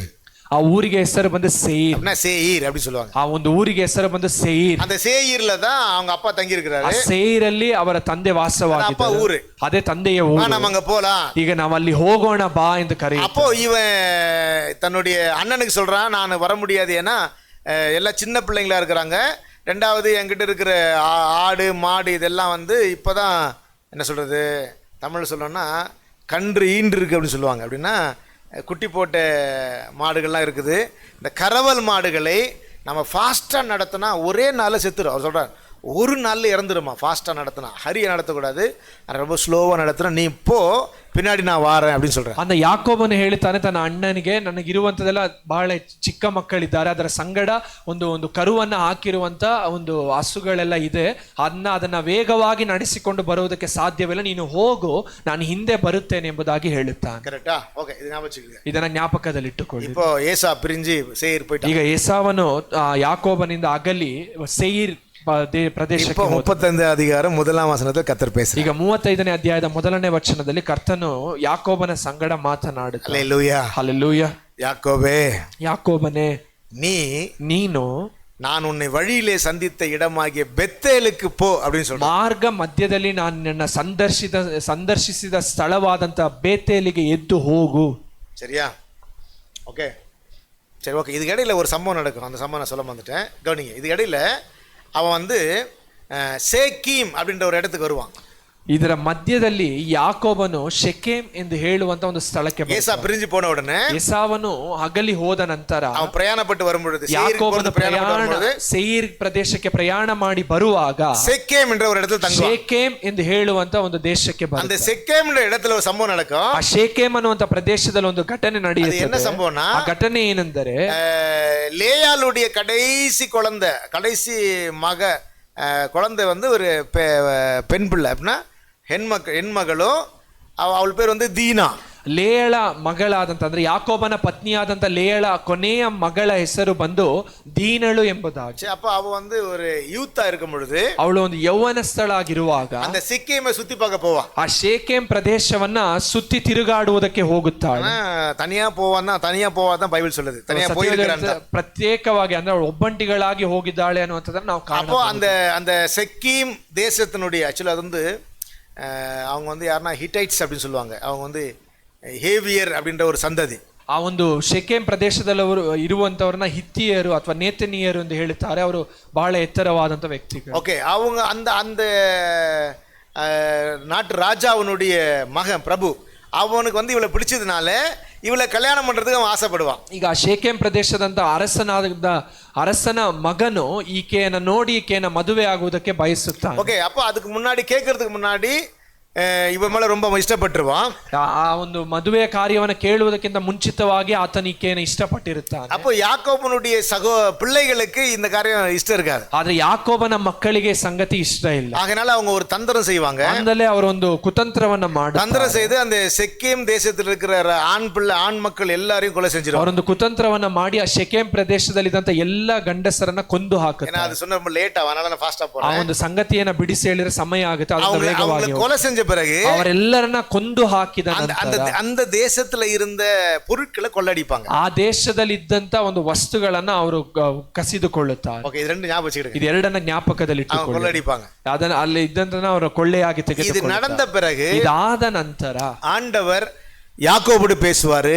நான் உனக்கு தரிசனம் தந்த இடமாகிய பெத்தேலுக்கு போ. ದೇವರು ಯಾಕೋಬನಿಗೆ ದರ್ಶನವನ್ನ ಕೊಟ್ಟು ನಾನು ನಿನ್ನ ಮಾರ್ಗ ಮಧ್ಯದಲ್ಲಿ ಭೇಟಿಯಾದಂತ ಸ್ಥಳವಾದಂತ ಬೇತೇಲಿಗೆ ನೀನು ಎದ್ದು ಹೋಗು ಎಂದು ಹೇಳುತ್ತಾರೆ. அப்படின்னா தேவனுடைய வீட்டுக்கு திரும்பு அப்படின்னு சொல்லுவாங்க. ಅದರ ಅರ್ಥ ದೇವರ ಮನೆಗೆ ನೀನು ತಿರುಗು ಎಂಬುದಾಗಿ. லாபான் வீட்டுல அடிமையா இருந்தான். ಲಾಬಾನನ ಮನೆಯಲ್ಲಿ ದಾಸನಾಗಿದ್ದನು. திரும்ப தன் தகப்பன் வீட்டுக்கு போறான். ಪುನಃ ತನ್ನ ತಂದೆಯ ಮನೆಗೆ ಹೋಗುವುದಕ್ಕಾಗಿದ್ದಾನೆ. செக்கிம்ல அவன் இருக்கும் பொழுது அவனுக்கு அங்க சேஃப்டி இல்ல. ಶೆಕೆಂ ಪ್ರದೇಶದಲ್ಲಿ ಇರುವಾಗ ಅಲ್ಲಿ ಅವನಿಗೆ ಭದ್ರತೆ ಇಲ್ಲ. இப்ப ஆண்டவன் பேசுறார். ಈಗ ದೇವರು ಅವನ ಬಳಿಯಲ್ಲಿ ಮಾತನಾಡುತ್ತಾರೆ. நீ திரும்பி பெத்தேலுக்கு வா. ನೀನು ಎದ್ದು ತಿರುಗಿ ಬೇತೇಲಿಗೆ ಹೋಗು. அவர் சொல்றாரு, நீ எழுந்து ದೇವರು ಹೇಳುತ್ತಾರೆ, ನೀನು ಎದ್ದು பெத்தேலுக்கு போய் ಬೇತೇಲಿಗೆ ಹೋಗಿ அங்கே வாசம் பண்ணி ಅಲ್ಲಿ ನೀನು ವಾಸವಾಗಿ ஒரு பலிபீடத்தை கட்டு. ನನಗಾಗಿ ಒಂದು ಯಜ್ಞ ವೇದಿಯನ್ನು ಕಟ್ಟಿಸು. 4 காரியத்தை அவன் சொல்லுவார். 4 ವಿಷಯಗಳನ್ನು ದೇವರು ಹೇಳುತ್ತಾರೆ. கவனிங்க, ಗಮನಿಸಿರಿ. அவன் தரிசனம் பெற்றவன், ಅವನು ದರ್ಶನವನ್ನ ಹೊಂದಿರುವ ವ್ಯಕ್ತಿ, வாக்குத்தத்தத்தை பெற்றவன், ವಾಗ್ದಾನವನ್ನ ಹೊಂದಿರುವ ವ್ಯಕ್ತಿ. ஆனா அந்த இடத்தை அவன் மறந்துட்டான். ಆದ್ರೆ ಆ ಸ್ಥಳವನ್ನ ಅವನು ಮರೆತು ಹೋದನು. கவனிங்க, ಗಮನಿಸಿರಿ. அவன் மறந்ததுனால ಅವನು ಅದನ್ನ ಮರೆತದ್ದರಿಂದ கர்த்தர் அவனுக்கு ஞாபகப்படுத்துறார். ದೇವರು ಅವನ ಜ್ಞಾಪಕಕ್ಕೆ ತರುತ್ತಾರೆ. நீ வரும் வழியிலே ஒரு இடத்துல கர்த்தர் உனக்கு தரிசனமானார். அந்த இடத்துக்கு பேர் தேவனுடைய வீடு. அந்த இடத்துக்கு நீ என்ன செய்யணும்? போகணும் அப்படின்னு அவனுக்கு ஞாபகப்படுத்துறான். ದೇವರು ಹೇಳುತ್ತಾರೆ, ನೀನು ಮಾರ್ಗ ಮಧ್ಯದಲ್ಲಿ ಬರುವಂತ ಆ ಸಮಯದಲ್ಲಿ ದೇವರು ನಿನಗೆ ದರ್ಶನ ಕೊಟ್ಟಂತ ಆ ದೇವರ ಮನೆ ಎಂಬ ಸ್ಥಳಕ್ಕೆ ನೀನು ತಿರುಗಿ ಹೋಗು ಎಂಬುದಾಗಿ ದೇವರು ಹೇಳುತ್ತಾರೆ. இப்போ ஆண்டவர் சொன்ன உடனே ಈಗ ದೇವರು ಹೇಳಿದ ತಕ್ಷಣ யாக்கோபு பிரயாசப்படுறான், ಹೋಗುವುದಕ್ಕೆ ಪ್ರಯಾಸ ಪಡುತ್ತಾನೆ. இப்போ இவன் பிரயாசப்படும் பொழுது ಯಾಕೋಬನು ಪ್ರಯಾಸ ಪಡುವ தன்னுடைய ஜனங்கிட்ட போய் சொல்றான், ತನ್ನ ಜನರ ಬಳಿಯಲ್ಲಿ ಹೋಗಿ நாம எழுந்து பெத்தேலுக்கு போலாம், ನಾವು ಎದ್ದು ಬೆತೇಲಿಗೆ ಹೋಗೋಣ. ಆದರೆ ಎರಡನೇ ವಚನವನ್ನು ನಾವು அப்பொழுது யாக்கோபு தன் வீட்டாரையும் தன்னோடு கூட இருந்த மற்ற அனைவரையும் நோக்கி, ಆಗ ಯಾಕೋಬನ ತನ್ನ ಮನೆಯವರಿಗೂ ತನ್ನ ಸಂಗಡ ಇದ್ದವರೆಲ್ಲರಿಗೂ, உங்களிடத்தில் இருக்கிற அந்நிய தெய்வங்களை விலக்கி போட்டு உங்களை சுத்தம் பண்ணிக்கொண்டு உங்கள் வஸ்திரங்களை மாற்றுங்கள், நாம் எழுந்து ಬೆತ್ತೇಲಕ್ಕೆ போவோம். ನಿಮ್ಮಲ್ಲಿರುವ ಅನ್ಯ ದೇವರುಗಳನ್ನು ತಳ್ಳಿಬಿಟ್ಟು ನಿಮ್ಮನ್ನು ಶುದ್ಧೀಕರಿಸಿಕೊಂಡು ಮಡಿ ವಸ್ತ್ರಗಳನ್ನು ಹಾಕಿಕೊಳ್ಳಿರಿ, ನಾವು ಬೆತೇಲಿಗೆ ಹೊರಟು ಹೋಗೋಣ. ಕರೆಕ್ಟಾ? ಗವನಿಯ, திரும்ப ஆண்டவருடைய இடத்திற்கு போறதுக்கு ஒரு தகுதியை ತಮ್ಮ ಜನங்கிட்ட ಅವರು ಎದುರ್ಪಾಗ್றார். ಪುನಃ ಹಿಂತಿರುಗಿ ದೇವರ ಮನೆಗೆ ಹೋಗುವುದಕ್ಕೆ ತನ್ನ ಜನರ ಬಳಿಯಿಂದ ಒಂದು ಕಾರ್ಯವನ್ನ ಯಾಕೋಬನು ಕೇಳುತ್ತಾನೆ. ஆண்டவருடைய வாக்குத்தத்தம் தான். ದೇವರ ವಾಗ್ದಾನವು ಅದೇ. இஸ்ரவேலை தேவன் தெரிந்து கொண்டார். ಇಸ್ರೇಲ್ ದೇಶವನ್ನು ದೇವರು ತಿಳಿದುಕೊಂಡರು. தேவனுடைய வீட்டிலே தங்கும்படி, ದೇವರ ಮನೆಯಲ್ಲಿ ವಾಸವಾಗುವಂತೆ, தேவனுடைய ஆலயத்திலே தங்கும்படி, ದೇವರ ಆಲಯದಲ್ಲಿ ವಾಸವಾಗುವಂತೆ ಅವನಿಗೆ ஞாபகப்படுத்துறார். ಅದನ್ನ ಯಾಕೋಬನಿಗೆ ದೇವರ ಜ್ಞಾಪಕ ಪಡಿಸುತ್ತಾರೆ. நீ திரும்ப வரணும், ನೀನ್ ತಿರುಗಿ ಬರಬೇಕು, நீ அங்க போய் ನೀನ್ ಅಲ್ಲಿ ಹೋಗಿ ವಾಸம் பண்ணி ಅಲ್ಲಿ ವಾಸವಾಗಿ பலிபீடத்தை ಆ ಸ್ಥಳದಲ್ಲಿ ನೀನು ಒಂದು ಯಜ್ಞ ವೇದಿಯನ್ನ ಕಟ್ಟಿಸು ಎಂಬುದಾಗಿ. தேவனுடைய வீட்டுக்கு வந்து, ಅದರ ಅರ್ಥ ದೇವರ ಮನೆಗೆ ಬಂದು அங்க தங்கி ಅಲ್ಲಿ ವಾಸವಾಗಿದ್ದು ஆண்டவரை ஆராதிக்கணும், ದೇವರನ್ನ ಆರಾಧಿಸಬೇಕು. அல்லேலூயா, ಹಲ್ಲೆಲೂಯಾ. இப்ப இத சொன்ன உடனே, ಇದನ್ನ ಹೇಳಿದ ತಕ್ಷಣ, அப்ப தேவனுடைய வீட்டுக்கு போறதுக்கு, தேவனுடைய வீட்டிலே வாசம் பண்றதுக்கு, தேவனை ஆராதிக்கிறதுக்காக அவன் தன் ஜனங்களை தகுதிப்படுத்துறான். ದೇವರ ಮನೆಗೆ ಹೋಗುವಂತೆ, ದೇವರ ಮನೆಯಲ್ಲಿ ವಾಸವಾಗಿರುವಂತೆ, ದೇವರನ್ನ ಆರಾಧಿಸುವಂತೆ ಯಾಕೋಬನು ತನ್ನ ಜನರನ್ನ ಸಿದ್ಧಪಡಿಸುತ್ತಾನೆ. அப்படின்னா எழுந்து தேவனுடைய வீட்டிற்கு போய் வாசம் பண்ணி தேவனை ஆராதிக்க வேண்டுமானால், ನಾವು ಎದ್ದು ದೇವರ ಮನೆಗೆ ಹೋಗಿ ದೇವರನ್ನ ಆರಾಧಿಸಬೇಕಾದರೆ, அப்ப 3 காரியத்தை அவங்க கிட்ட சொல்றான். 3 ವಿಷಯಗಳನ್ನ ಅವರ ಬಳಿಯಲ್ಲಿ ಹೇಳುತ್ತಾರೆ. என்ன சொல்றான்? ಏನೆಂದು ಹೇಳುತ್ತಾರೆ? அந்நிய தெய்வங்களை உங்களை விட்டு விலக்கி போடுங்க. ಅನ್ಯ ದೇವರುಗಳನ್ನ ನಿಮ್ಮಿಂದ ನೀವು ಬಿಟ್ಟು ತೊಲಗಿಸಿರಿ. இரண்டாவது, ಎರಡನೆಯದಾಗಿ உங்களை சுத்திகரித்துக் கொள்ளுங்க. ನಿಮ್ಮನ್ನ ಶುದ್ಧೀಕರಿಸಿಕೊಳ್ಳಿರಿ. மூன்றாவது, ಮೂರನೆಯದಾಗಿ உங்க வஸ்திரத்தை மாத்துங்க. ನಿಮ್ಮ ವಸ್ತ್ರಗಳನ್ನ ಮಾರ್ಪಡಿಸಿಕೊಳ್ಳಿರಿ. இது சரியாகாம ಇದು ಸರಿಪಡಿಸಿಕೊಳ್ಳದೆ தேவனுடைய வீட்டுக்கு போய் அங்க வாசம் பண்ணி அவர் ஆராதிக்க முடியாது. ದೇವರ ಮನೆಗೆ ಹೋಗಿ ದೇವರ ಮನೆಯಲ್ಲಿ ವಾಸವಾಗಿದ್ದು ದೇವರನ್ನ ಆರಾಧಿಸೋದಕ್ಕೆ ಸಾಧ್ಯವಿಲ್ಲ. ஏன் தெரியுமா? ಯಾಕೆ ಗೊತ್ತಾ? இந்த பதாமராதுல இருந்து சிக்கேமுக்குள்ள வர்றதுக்குள்ள ಈ ಪದಾನ್ ಅರಾಮಿನಿಂದ ಶೆಕೆಮ್ ಪ್ರದೇಶಕ್ಕೆ ಬರುವಷ್ಟರೊಳಗೆ அவங்களுடைய வாழ்க்கையில நிறைய மாற்றம் உண்டாயிச்சு. ಅವರ ಜೀವಿತದಲ್ಲಿ ಹೆಚ್ಚಾದ ಬದಲಾವಣೆಗಳು ಬಂದಿದೆ. ஏன்னா ಯಾಕೆಂದರೆ அவங்க செக்கீமை கொள்ளடிக்கும் பொழுது அங்க இருக்க விக்கிரகங்கள் எடுத்துட்டாங்க. ಅವ್ರು ಶೆಕೆಮ್ ಪ್ರದೇಶವನ್ನ ಕೊಳ್ಳೆಯಾಗಿ ತೆಗೆದುಕೊಳ್ಳುವಾಗ ಅಲ್ಲಿದ್ದಂತ ವಿಗ್ರಹಗಳನ್ನ ಕಸಿದುಕೊಂಡಿದ್ದಾರೆ. ஏன்னா கானான் தேசம் வந்து விக்கிரக ஆராதனை பண்ற தேசம். ಕಾನಾನ್ ದೇಶ ಬಂದು ವಿಗ್ರಹ ಆರಾಧನೆ ಮಾಡುವಂತ ದೇಶ. அவங்க காதுல அந்த இது போடுவாங்கல்ல தோடு, அதுல கூட விக்கிரகம் இருக்கும். ಅವರು ಕಿವಿಗಳಲ್ಲಿ ಹಾಕುವಂತ ಒಂದು ಮುರುವುಗಳಲ್ಲಿಯೂ ಕೂಡ ವಿಗ್ರಹ ಇರುತ್ತದೆ. அந்த நாட்கள்ல இந்த சின்ன அவங்க போடுற எல்லா இதுல வந்து விக்கிரகங்கள் கண்டிப்பா ಆ இருக்கும். ದಿವಸಗಳಲ್ಲಿ ಅವರು ಹಾಕಿಕೊಳ್ಳುವಂತ ಎಲ್ಲ ಚಿನ್ನ ಆಭರಣಗಳಲ್ಲಿ ಆ ಒಂದು ವಿಗ್ರಹದ ಒಂದು ಹೋಲಿಕೆ ಇರುತ್ತದೆ. இது யாக்கோபுக்கு தெரியும். ಇದು ಯಾಕೋಬನಿಗೆ ತಿಳಿಯಿತು. நம்முடைய தேவன் உண்மை உள்ள தெய்வம். ನಮ್ಮ ದೇವರು ನಿಜವಾದ ದೇವರು. அவர் ஆபிரகாமின் ஈசாக்கின் தேவன். ಆತನು ಅಬ್ರಹಾಮನ ಈಸಾಕನ ದೇವರು. அவருக்கு தெரியும். ಅವನಿಗೆ ಗೊತ್ತು. இப்ப ஆண்டவர் இடப்பட்டு சொல்லிட்டாரு. ಈಗ ದೇವರು ಅವನಿಗೆ ಒಂದು ದರ್ಶನ ಕೊಟ್ಟು இப்ப ಹೇಳಿದ್ದಾನೆ. அந்த இடத்துக்கு போக தீர்மானம் ಈಗ ಆ பண்றான். ಸ್ಥಳಕ್ಕೆ ಹೋಗೋದಕ್ಕೆ ಅವನು ತೀರ್ಮಾನವನ್ನು அந்த இடத்துக்கு ತೆಗೆದುಕೊಳ್ಳುತ್ತಾನೆ. போய் ஆண்டவர் அந்த இடத்துல தங்கி ஆண்டவர் ஆராதித்தாதான் கர்த்தர் அவனுக்கு சொன்ன அந்த வாக்குத்தத்தத்தை அவனுக்குள்ள நிறைவேற்றி. ಈಗ ಅವನು ಆ ಒಂದು ದೇವರ ಮನೆಗೆ ಹೋಗಿ ಅಲ್ಲಿ ವಾಸವಾಗಿದ್ದು ದೇವರನ್ನು ಆರಾಧಿಸಿದರೆ ಮಾತ್ರವೇ ದೇವರು ಯಾಕೋಬನಿಗೆ ಕೊಟ್ಟಂತ ವಾಗ್ದಾನವನ್ನು ನೆರವೇರಿಸುತ್ತಾನೆ. அல்லேலூயா, ಹಲ್ಲೆಲೂಯಾ, அல்லேலூயா, ಹಲ್ಲೆಲೂಯಾ. ஆகினால தான் ஆண்டவர் அவனை சேயீருக்கு போக அனுப்பாம அவனை பெத்தேலுக்கு போக சொல்றார். ಆದ್ಮೇಲೆ ದೇವರು ಯಾಕೋಬನನ್ನ ಸೇಯೀರ್ ಪ್ರದೇಶಕ್ಕೆ ಹೋಗುವುದಕ್ಕೆ ಅನುಮತಿ ಕೊಡದೆ ಬೆತೇಲಿಗೆ ಹಿಂತಿರುಗಿ ಹೋಗುವುದಕ್ಕೆ ಹೇಳಿದ. அல்லேலூயா, ಹಲ್ಲೆಲೂಯಾ. அதான் chosen people. ಅದೇ ಆರಿಸಲ್ಪಟ್ಟಂತ ಜನರು, இல்லையா? தெரிந்து கொண்ட ஜனம். ದೇವರಿಂದ ತಿಳಿದುಕೊಳ್ಳಲ್ಪಟ್ಟಂತ ಜನರು. ஆண்டவர் தெரிந்து கொண்ட ஜனங்களை தன்னுடைய வீட்டிலே சேர்க்க ஆசைப்படுறார். ದೇವರು ತಾನು ಆಯಲ್ಪಟ್ಟಂತ ಜನರನ್ನ ತನ್ನ ಮನೆಗೆ ಸೇರಿಸಿಕೊಳ್ಳುವುದಕ್ಕೆ தன்னுடைய வீட்டில ಬಯಸುತ್ತಾನೆ. வாசம் பண்ண ஆசைப்படுறார். ತನ್ನ ಮನೆಯಲ್ಲಿ ವಾಸ ಮಾಡುವಂತೆ ಬಯಸುತ್ತಾರೆ. தன்னை ஆராதிக்க ஆசைப்படுறார். ತನ್ನನ್ನ ಜನರು ಆರಾಧಿಸಬೇಕೆಂಬುದಾಗಿ இஸ்ரவேல் ஜனங்களை ಬಯಸುತ್ತಾರೆ. பார்த்து சொல்றார். ಅದೇ ರೀತಿಯಾಗಿ ಇಸ್ರೇಲ್ ಜನರನ್ನು ನೋಡಿ ದೇವರು ಹೇಳುತ್ತಾರೆ. எகிப்தினுடைய பார்வோனை பார்த்து சொல்றார். ಐಗುಪ್ತದ ಫರೋವನನ್ನ ನೋಡಿ என் ಹೇಳುತ್ತಾರೆ, ஜனங்களை அனுப்பு, ನನ್ನ ಜನರನ್ನ ನೀನು ಕಳುಹಿಸಿ அவங்க எனக்கு ஆராதனை ಅವರು செய்யணும். ನನ್ನನ್ನು ಆರಾಧಿಸಬೇಕು. பட் அவன் நினைச்சிட்டான், ಈಗ ಅವ್ನು ನೆನೆಸಿದನು, நீங்க போய் ஆராதனை பண்ணி திரும்ப ನೀವು வந்துருங்க. ಹೋಗಿ ಆರಾಧಿಸಿ ಹಿಂತಿರುಗಿ ಬನ್ನಿರಿ ಎಂಬುದಾಗಿ. இல்ல இல்ல, அது தேவனுடைய வீட்டுக்கு போகணும். ಇಲ್ಲ, ಅದು ದೇವರ ಮನೆಗೆ ಹೋಗುವಂತ. அந்த அந்த மோரியா மலையில போய் ஆராதிக்கணும். ಆ ಮೊರಿಯಾ ಬೆಟ್ಟಕ್ಕೆ ಹೋಗಿ ದೇವರನ್ನ அந்த ಆರಾಧಿಸಬೇಕು. ஜனங்கள் வந்து ಆ ಜನರು ಬಂದು அந்த இடத்துல தங்கி ಆ ಸ್ಥಳದಲ್ಲಿ ವಾಸವಾಗಿ ஆண்டவருக்காக அங்க கூடாரம் போட்டு அங்க வாசம் பண்ணி ಅಲ್ಲಿ ಗೂಡಾರವನ್ನ ಹಾಕಿ ದೇವರಿಗಾಗಿ ವಾಸ ஆண்டவருக்கு ஒரு ಮಾಡಿ பலிபீடத்தை கட்டி கர்த்தர் ஆராதனை செய்யணும். ದೇವರಿಗಾಗಿ ಒಂದು ಯಜ್ಞ ವೇದಿಯನ್ನ ಕಟ್ಟಿ ದೇವರನ್ನ ಆರಾಧಿಸಬೇಕು. அல்லேலூயா, ಹಲ್ಲೆಲೂಯಾ. சத்தமலையில சொல்லுவோமா? ಶಬ್ದವಾಗಿ நீங்களும் நானும் அப்படிப்பட்ட அழைக்கப்பட்ட ஜனங்கள். ನೀವು ನಾವು ಈ ರೀತಿಯಾದಂತ ಕರೆಯುವಿಕೆಯನ್ನು ಹೊಂದಿರುವಂತ ಜನರು. ஆண்டவர் நம்மை விசேஷமா அழைத்திருக்கிறார். ದೇವರು ನಮ್ಮನ್ನ ವಿಶೇಷವಾದಂತ ಕರೆಯುವಿಕೆಯಿಂದ நாம் ಕರೆದಿದ್ದಾರೆ. பிரித்தெடுக்கப்பட்ட ஜனங்கள். ನಾವು ವಿಭಾಗಿಸಲ್ಪಟ್ಟ ಅಥವಾ ಪ್ರತ್ಯೇಕಿಸಲ್ಪಟ್ಟಂತ ಜನಾಂಗ. நாம் தேவனுடைய ஜனங்கள். ನಾವು ದೇವರ ಜನಾಂಗ. நாம் தேவனுடைய வீட்டிலே வாசம் பண்ணும்படி அழைக்கப்பட்ட ஜனங்கள். ದೇವರ ಮನೆಯಲ್ಲಿ ವಾಸ ಮಾಡುವುದಕ್ಕಾಗಿ ಕರೆಯಲ್ಪಟ್ಟಂತ நாம் தேவனுக்காக பலிபீடம் கட்டுகிற ஜனங்கள். ನಾವು ದೇವರಿಗಾಗಿ ಯಜ್ಞ ವೇದಿಯನ್ನ ಕಟ್ಟುವಂತ ಜನಾಂಗ. அல்லேலூயா, ಹಲ್ಲೆಲೂಯಾ.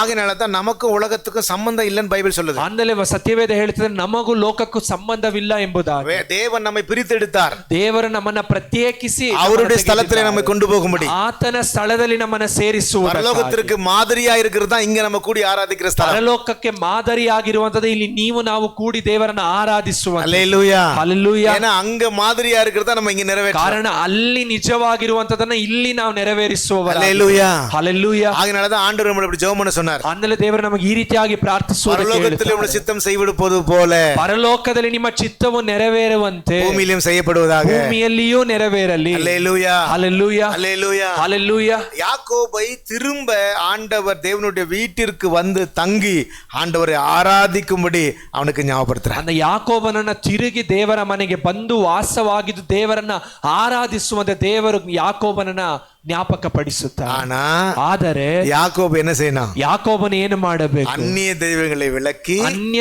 ದೇವರುಗಳನ್ನ ತಮ್ಮಿಂದ ತೊಲಗಿಸಿ தங்களை சுத்திகரித்துக் கொண்டு ತಮ್ಮನ್ನು ಶುದ್ಧೀಕರಿಸಿಕೊಂಡು வஸ்திரத்தை மாற்றி ತಮ್ಮ ವಸ್ತ್ರಗಳನ್ನ ಬದಲಾಯಿಸಿಕೊಂಡು எழுந்து புறப்படணும். ಅವರು ಎದ್ದು ದೇವರ ಮನೆಗೆ ಹೋಗಬೇಕು. அது வரைக்கும் ಅದುವರೆಗೂ அவங்க தேவனுடைய வீட்டுக்கு தூரமா தான் இருப்பாங்க. ಅವರು ಆ ದೇವರ ಮನೆಗೆ ಅವರು ದೂರವಾಗಿಯೇ ಇರುತ್ತಾರೆ. நல்லா புரிஞ்சிடுங்க. ಚೆನ್ನಾಗಿ ಅರ್ಥ ಮಾಡಿ. தேவன் வீட்டுல சேர்றவன் யாரா இருக்கணும்? ಕರ್ತನ ಮನೆಗೆ ಸೇರುವವರು ಯಾರಾಗಿರಬೇಕು?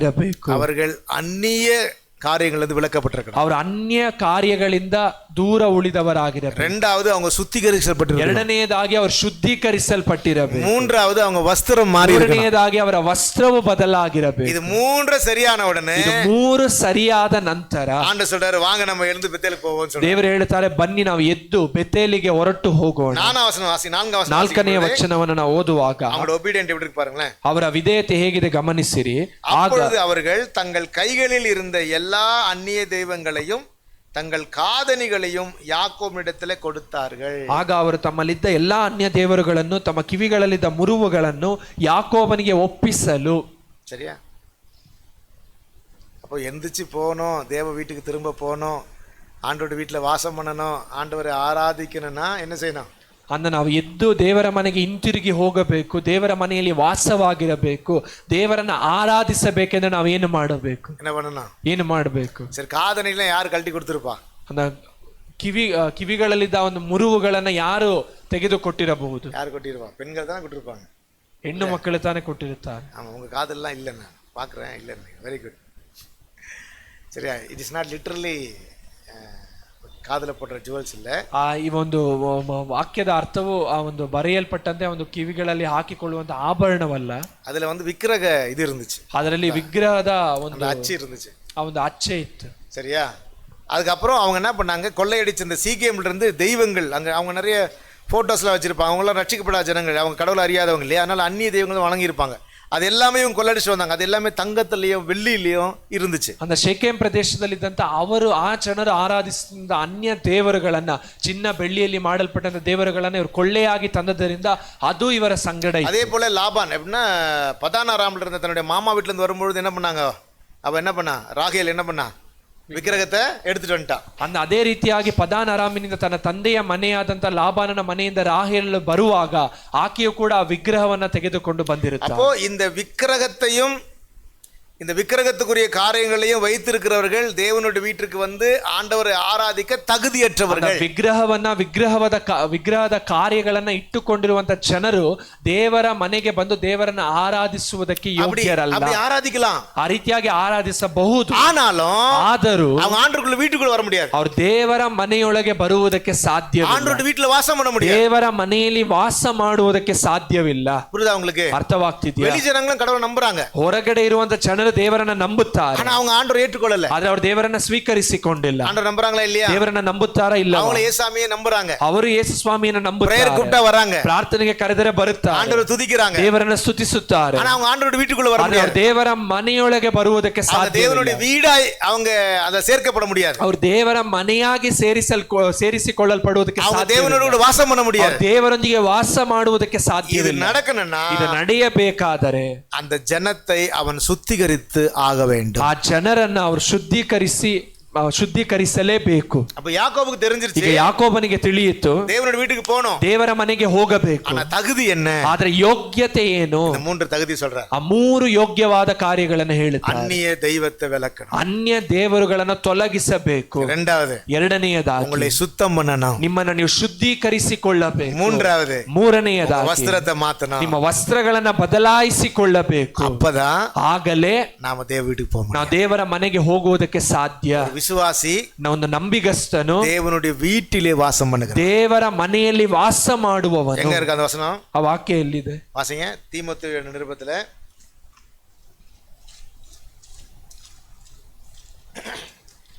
2 தீமோத்தேயு 1ஆம் அதிகாரம்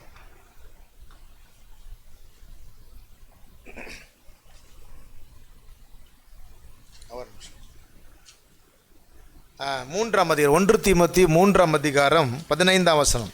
ತಿಮೋತಿಗೆ ಬರೆದ ಮೊದಲನೆಯ ಪತ್ರಿಕೆ 3ನೇ ಅಧ್ಯಾಯದ 15ನೇ ವಚನ. தாமதிப்பேனாகில் தேவனுடைய வீட்டிலே நடக்க வேண்டிய வகையை உங்களுக்கு அறியும்படி இவைகளை உங்களுக்கு எழுதுகிறேன். அந்த வீடு ஜீவனுள்ள தேவனுடைய சபையாய் சத்தியத்திற்கு தூணும் ஆதாரமாய் இருக்கிறது. ಆದರೆ ಒಂದು ವೇಳೆ ನಾನು ತಡ ಮಾಡಿದರೂ ದೇವರ ಮನೆಯಲ್ಲಿ, ಅಂದರೆ ಜೀವ ಸ್ವರೂಪನಾದ ದೇವರ ಸಭೆಯಲ್ಲಿ ನಡೆದುಕೊಳ್ಳಬೇಕಾದ ರೀತಿಯು ನಿನಗೆ ಗೊತ್ತಾಗಬೇಕೆಂದು ಈ ಸಂಗತಿಗಳನ್ನು ಬರೆದಿದ್ದೇನೆ. அப்ப தேவனுடைய வீடு எது? ದೇವರ ಮನೆ ಯಾವುದು? சொல்லுங்க. தேவனுடைய வீடு எது? ದೇವರ ಮನೆ ಯಾವುದು? இதுதான் தேவனுடைய வீடு. ಇದೇ ದೇವರ ಮನೆಯು. இந்த கட்டடம் இல்ல, ಈ ಕಟ್ಟಡ ಅಲ್ಲ, நீங்களும் நானும் தான் ನೀವು ನಾವೇ ದೇವರ ಮನೆಯು, தேவனுடைய வீடு. ದೇವರ ಮನೆಯು. அப்போ ஆண்டவர் நம்மை தேவனுடைய வீட்டில சேர்த்திருக்கிறார். அந்த ದೇವರ ನಮ್ಮನ್ನ ದೇವರ ಮನೆಯೊಳಗೆ ಸೇರಿಸಿದ, சபையிலே சேர்த்திருக்கிறார். ಸಭೆಯೊಳಗೆ ಸೇರಿಸಿದ. அப்போ இந்த வீட்டுக்கு நீங்க போனா ಈ ಮನೆಗೆ ನೀವು ಹೋಗಬೇಕಾದ್ರೆ அவர் சொல்ற அந்நிய தெய்வத்தை விலக்குங்கன்னு சொல்றார். ಅನ್ಯ ದೇವರುಗಳನ್ನು ನೀವು ಅಗಲಿಸಿರಿ ಎಂಬುದಾಗಿ ಹೇಳುತ್ತಾರೆ. உங்களை சுத்திகரிங்கன்னு சொல்றார். ಶುದ್ಧ ಮಾಡಿಕೊಳ್ಳಿರಿ ಎಂಬುದಾಗಿ அந்நிய தெய்வத்தை விலக்காதவங்களும் சுத்திகரிக்காதவங்களும் தன்னுடைய வஸ்திரத்தை மாற்றாதவங்களும் தேவனுடைய வீட்டில இல்ல. அந்த ಅನ್ಯ ದೇವರುಗಳನ್ನು ಅಗಲಿಸದೆ, ತಮ್ಮನ್ನ ಶುದ್ಧ ಮಾಡಿಕೊಳ್ಳದೆ, ವಸ್ತ್ರವನ್ನ ಬದಲಾಯಿಸಿಕೊಳ್ಳದೆ ಇರುವವರು ದೇವರ ಮನೆಯಲ್ಲಿ ಇಲ್ಲ ಅಂತ ಅರ್ಥ. சரியா?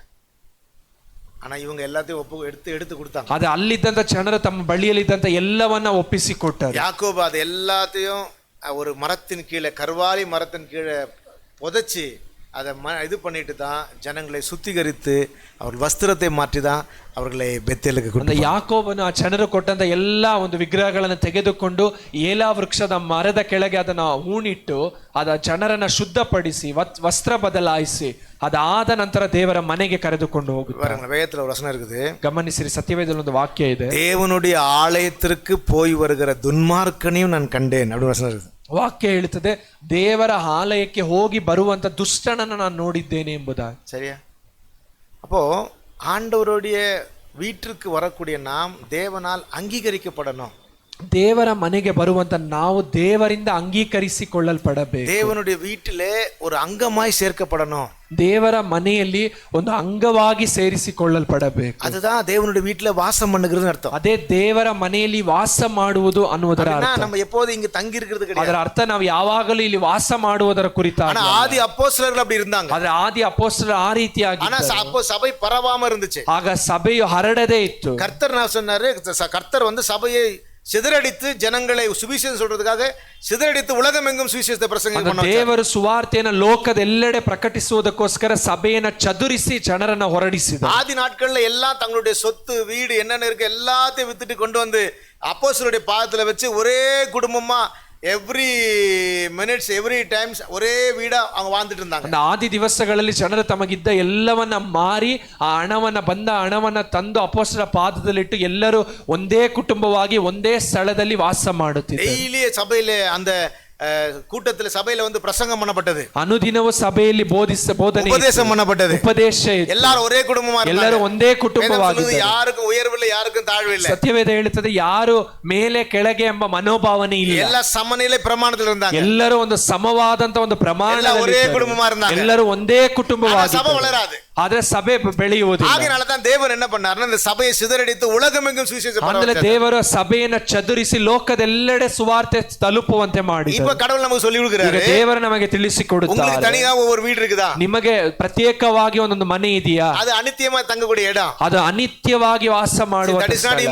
ಅದು ಮುಖ್ಯವಾದಂತ ಸ್ಥಳವಲ್ಲ. ಅದು நீங்க தங்குறதுக்காக தந்திருக்கிற இடம். ನೀವು ತಾತ್ಕಾಲಿಕವಾಗಿ ವಾಸ ಮಾಡುವುದಕ್ಕಾಗಿ ಕೊಡಲ್ಪಟ್ಟಂತ ಸ್ಥಳ. ದೇವ பிள்ளைகளுடைய வீடு என்பது சபை. ಆದ್ರೆ ದೇವರ ಮಕ್ಕಳ ಮನೆ ಅನ್ನುವಂಥದ್ದು ದೇವರ ಸಭೆ. ಅದನ್ನ சொல்றாரு. ಆಮೇಲೆ ಅವರು ಹೇಳುತ್ತಾರೆ, ಸಭೆ ಕೂಡಿ ಬರೋದೇ ಸಿಲರ್ ಬಿಟ್ಟು ಬಿಡುವುದು போல நீங்க விடாதீங்க. ಸಭೆಯಾಗಿ ಸೇರಿ ಬರುವುದನ್ನ ಕೆಲವರು ರೂಢಿಯಾಗಿ ಬಿಟ್ಟಿರುವ ಪ್ರಕಾರ ನೀವು ಬಿಟ್ಟು ಬಿಡಬೇಡಿರಿ. நீங்க இருக்கிற வீட்ல தேவன் சந்தோஷப்படுறத காட்டிலும் நீங்க சபையாய் கூடி வருவதிலே ஆண்டவர் சந்தோஷப்படுறார். ನೀವು ಇರುವಂತ ಮನೆಯಲ್ಲಿ ನೀವು ವಾಸ ಮಾಡುವುದನ್ನ ನೋಡಿ ದೇವರು ಸಂತೋಷಿಸುವುದಕ್ಕಿಂತಲೂ ನೀವು ಸಭೆಯಾಗಿ ಸೇರಿ ಬರುವುದನ್ನ ನೋಡಿ ದೇವರು ಸಂತೋಷಿಸುತ್ತಾರೆ. தேவனுடைய பார்வையிலே இதுதான் நாம வாசம் பண்ணுகிற வீடு. ಕಾರಣ ದೇವರ ದೃಷ್ಟಿಯಲ್ಲಿ ಇದೇ ನಾವು ವಾಸ ಮಾಡತಕ್ಕ ಮನೆಯು. அதுக்கப்புறம் ಅದಾದ ನಂತರ ಅನುದಿನವೂ அவங்க ದೇವಾಲಯಕ್ಕೆ வர ಆರಂಭಿಸಿದರು. ಅನುದಿನವೂ ಜನರು ದೇವರ ಆಲಯಕ್ಕೆ ಬರುವುದಕ್ಕೆ ಪ್ರಾರಂಭಿಸಿದರು. அப்பம் ಬಿಟ್ಟಾங்க. ಅನುದಿನವೂ ಮನೆಯಲ್ಲಿ ರೊಟ್ಟಿ ಮುರಿಯುತ್ತಿದ್ದರು. ದೇವ பிள்ளையோட வாழ்க்கை எப்படி இருந்துச்சு? ದೇವ ಜನರ ಜೀವಿತ ಹೇಗಿತ್ತು? ಡೈಲಿ ಚರ್ಚಿಗೆ போவாங்க. ಅನುದಿನವೂ ಸಭೆಗೆ ಹೋಗುತ್ತಿದ್ದರು. இன்னைக்கு ஒரு கிராமத்துல, அந்த கிராமம் பேர் தெரியல, திருநெல்வேலி தாண்டி ஒரு கிராமத்துல ಡೈಲಿ ಚರ್ಚ್ ನಡೆಯುತ್ತಾ.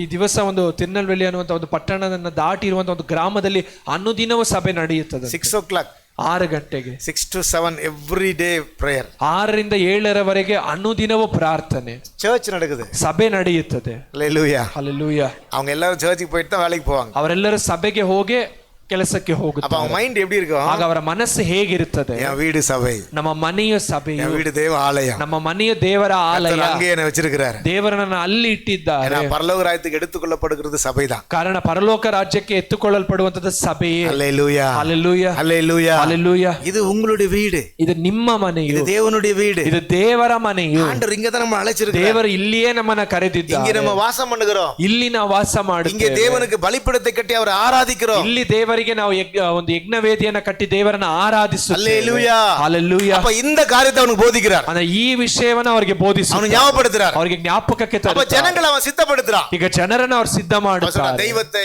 அந்நிய தெய்வத்தை விளக்குங்க. ಅವ್ರು ಹೇಳ್ತಾರೆ, ಅನ್ಯ ದೇವರುಗಳನ್ನ ನಿಮ್ಮಿಂದ ಅಗಲಿಸಿರಿ. இப்ப நான் கேட்கிறேன், இப்ப நாம ஆண்டவருடைய வீட்டுல இருக்கிறோம் அப்படின்ற வார்த்தையோட பொருள் என்னன்னா, நம்ம கிட்ட அந்நிய தெய்வங்கள் இருக்கக்கூடாது. ದೇವರ ಮನೆಯಲ್ಲಿ ನಾವು ಇದ್ದೇವೆ ಅನ್ನುವುದಕ್ಕೆ ಒಂದು ಗುರುತೇನೆಂದರೆ ಅನ್ಯ ದೇವರುಗಳು ನಮ್ಮಲ್ಲಿ ಇರಬಾರದು. இரண்டாவது, ಎರಡನೆಯದಾಗಿ அசுத்தமான காரியம் நம்ம இருக்கக்கூடாது. ಅಶುದ್ಧವಾದಂತ ಸಂಗತಿಗಳು ನಮ್ಮಲ್ಲಿ ಇರಬಾರದು. மூன்றாவது, நம்ம ಮೂರನೆಯದಾಗಿ வஸ்திரத்தை நம்ம மாற்றி இருக்கணும். ನಮ್ಮ ವಸ್ತ್ರಗಳನ್ನು ನಾವು ಬದಲಾಯಿಸಿಕೊಂಡಿರಬೇಕು. இது ரெடி பண்ண தான் கூட்டு போறாரு.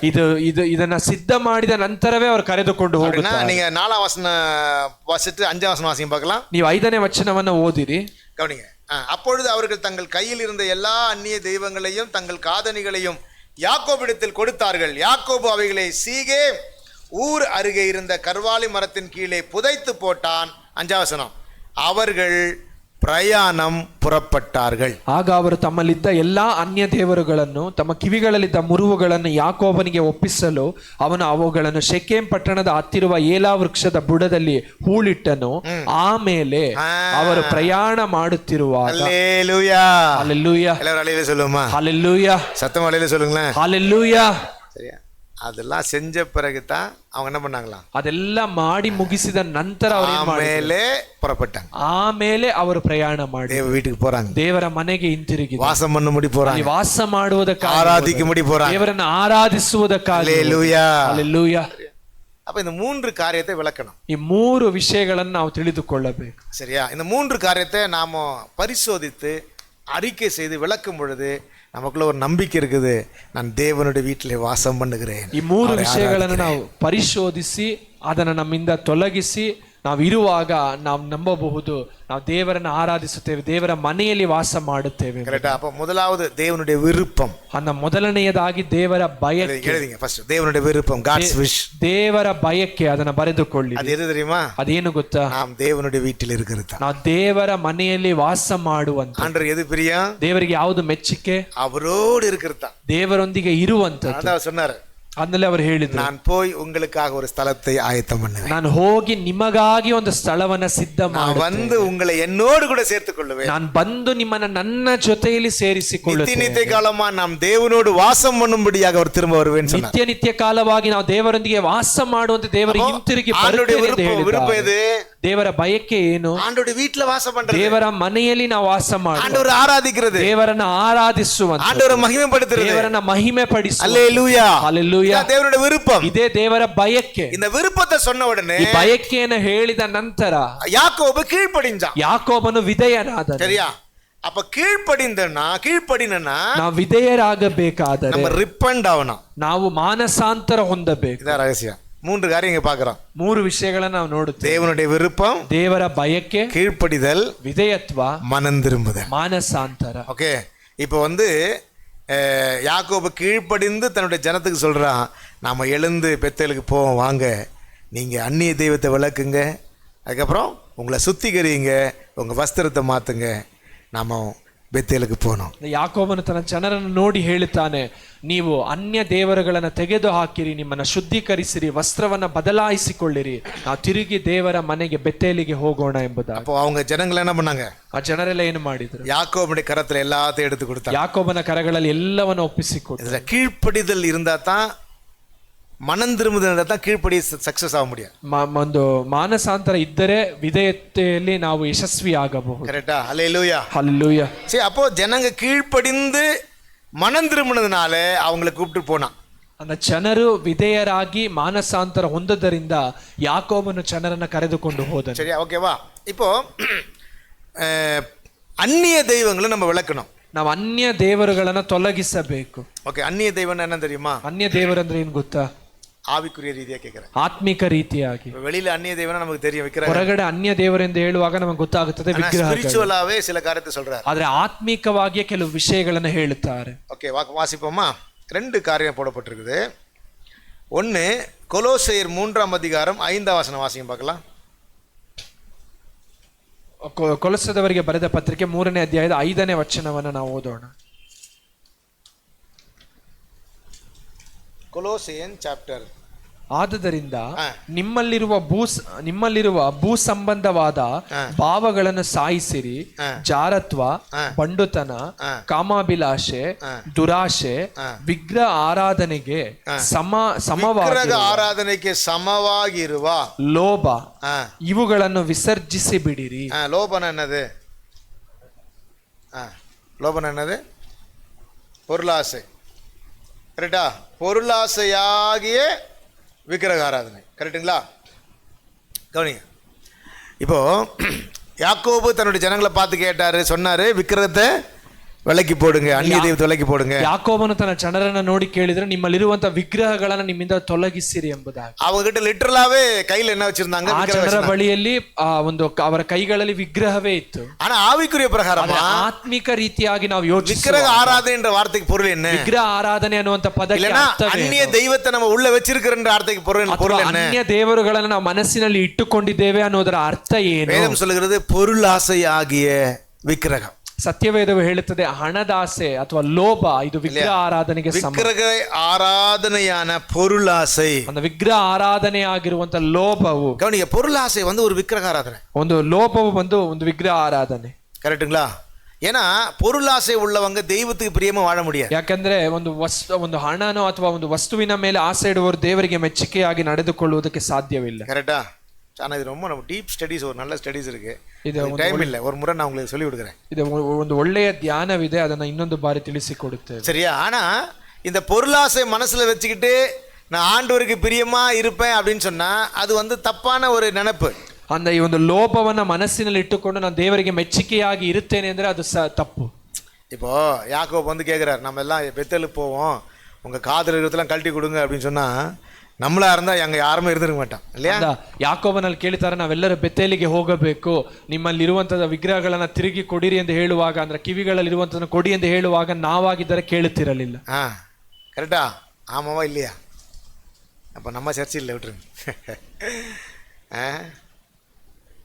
நான் சொல்றேன், கொஞ்சம் வருஷத்துக்கு முன்னாடி இது இல்லைங்க. ஆனா இப்போ பார்க்கும் பொழுது ஜனங்களுக்கு பண ஆசையும் பொருளாசையும் ரொம்ப பீக்ல இருக்கு. ಅದು ಸ್ವಲ್ಪ ವರ್ಷಗಳ ಹಿಂದೆ ಇದೆಲ್ಲ ಇಲ್ಲ, ಆದ್ರೆ ಈಗ ಜನರಿಗೆ ವಸ್ತುವಿನ ಮೇಲೆ ಆಸೆಯು, ಹಣದ ಆಸೆಯು ಬಹಳ அவங்க கௌரவமா நினைக்கிறாங்க. ಅದನ್ನೇ ಜನರು ಒಂದು ಗೌರವವೆಂದು அவங்க மேன்மை நினைக்கிறாங்க. ಅದನ್ನೇ ಅವರು ಒಂದು ಶ್ರೇಷ್ಠತೆಯಿಂದ ನೆನೆಸುತ್ತಾರೆ. ಇவைகள் உங்களுக்கு ಜೀವನ ಅಲ್ಲವೇ? ಆದ್ರೆ ಸತ್ಯವೇದವು ಹೇಳುತ್ತದೆ ಇವು ನಿಮಗೆ ಜೀವವು ಅಲ್ಲವೇ?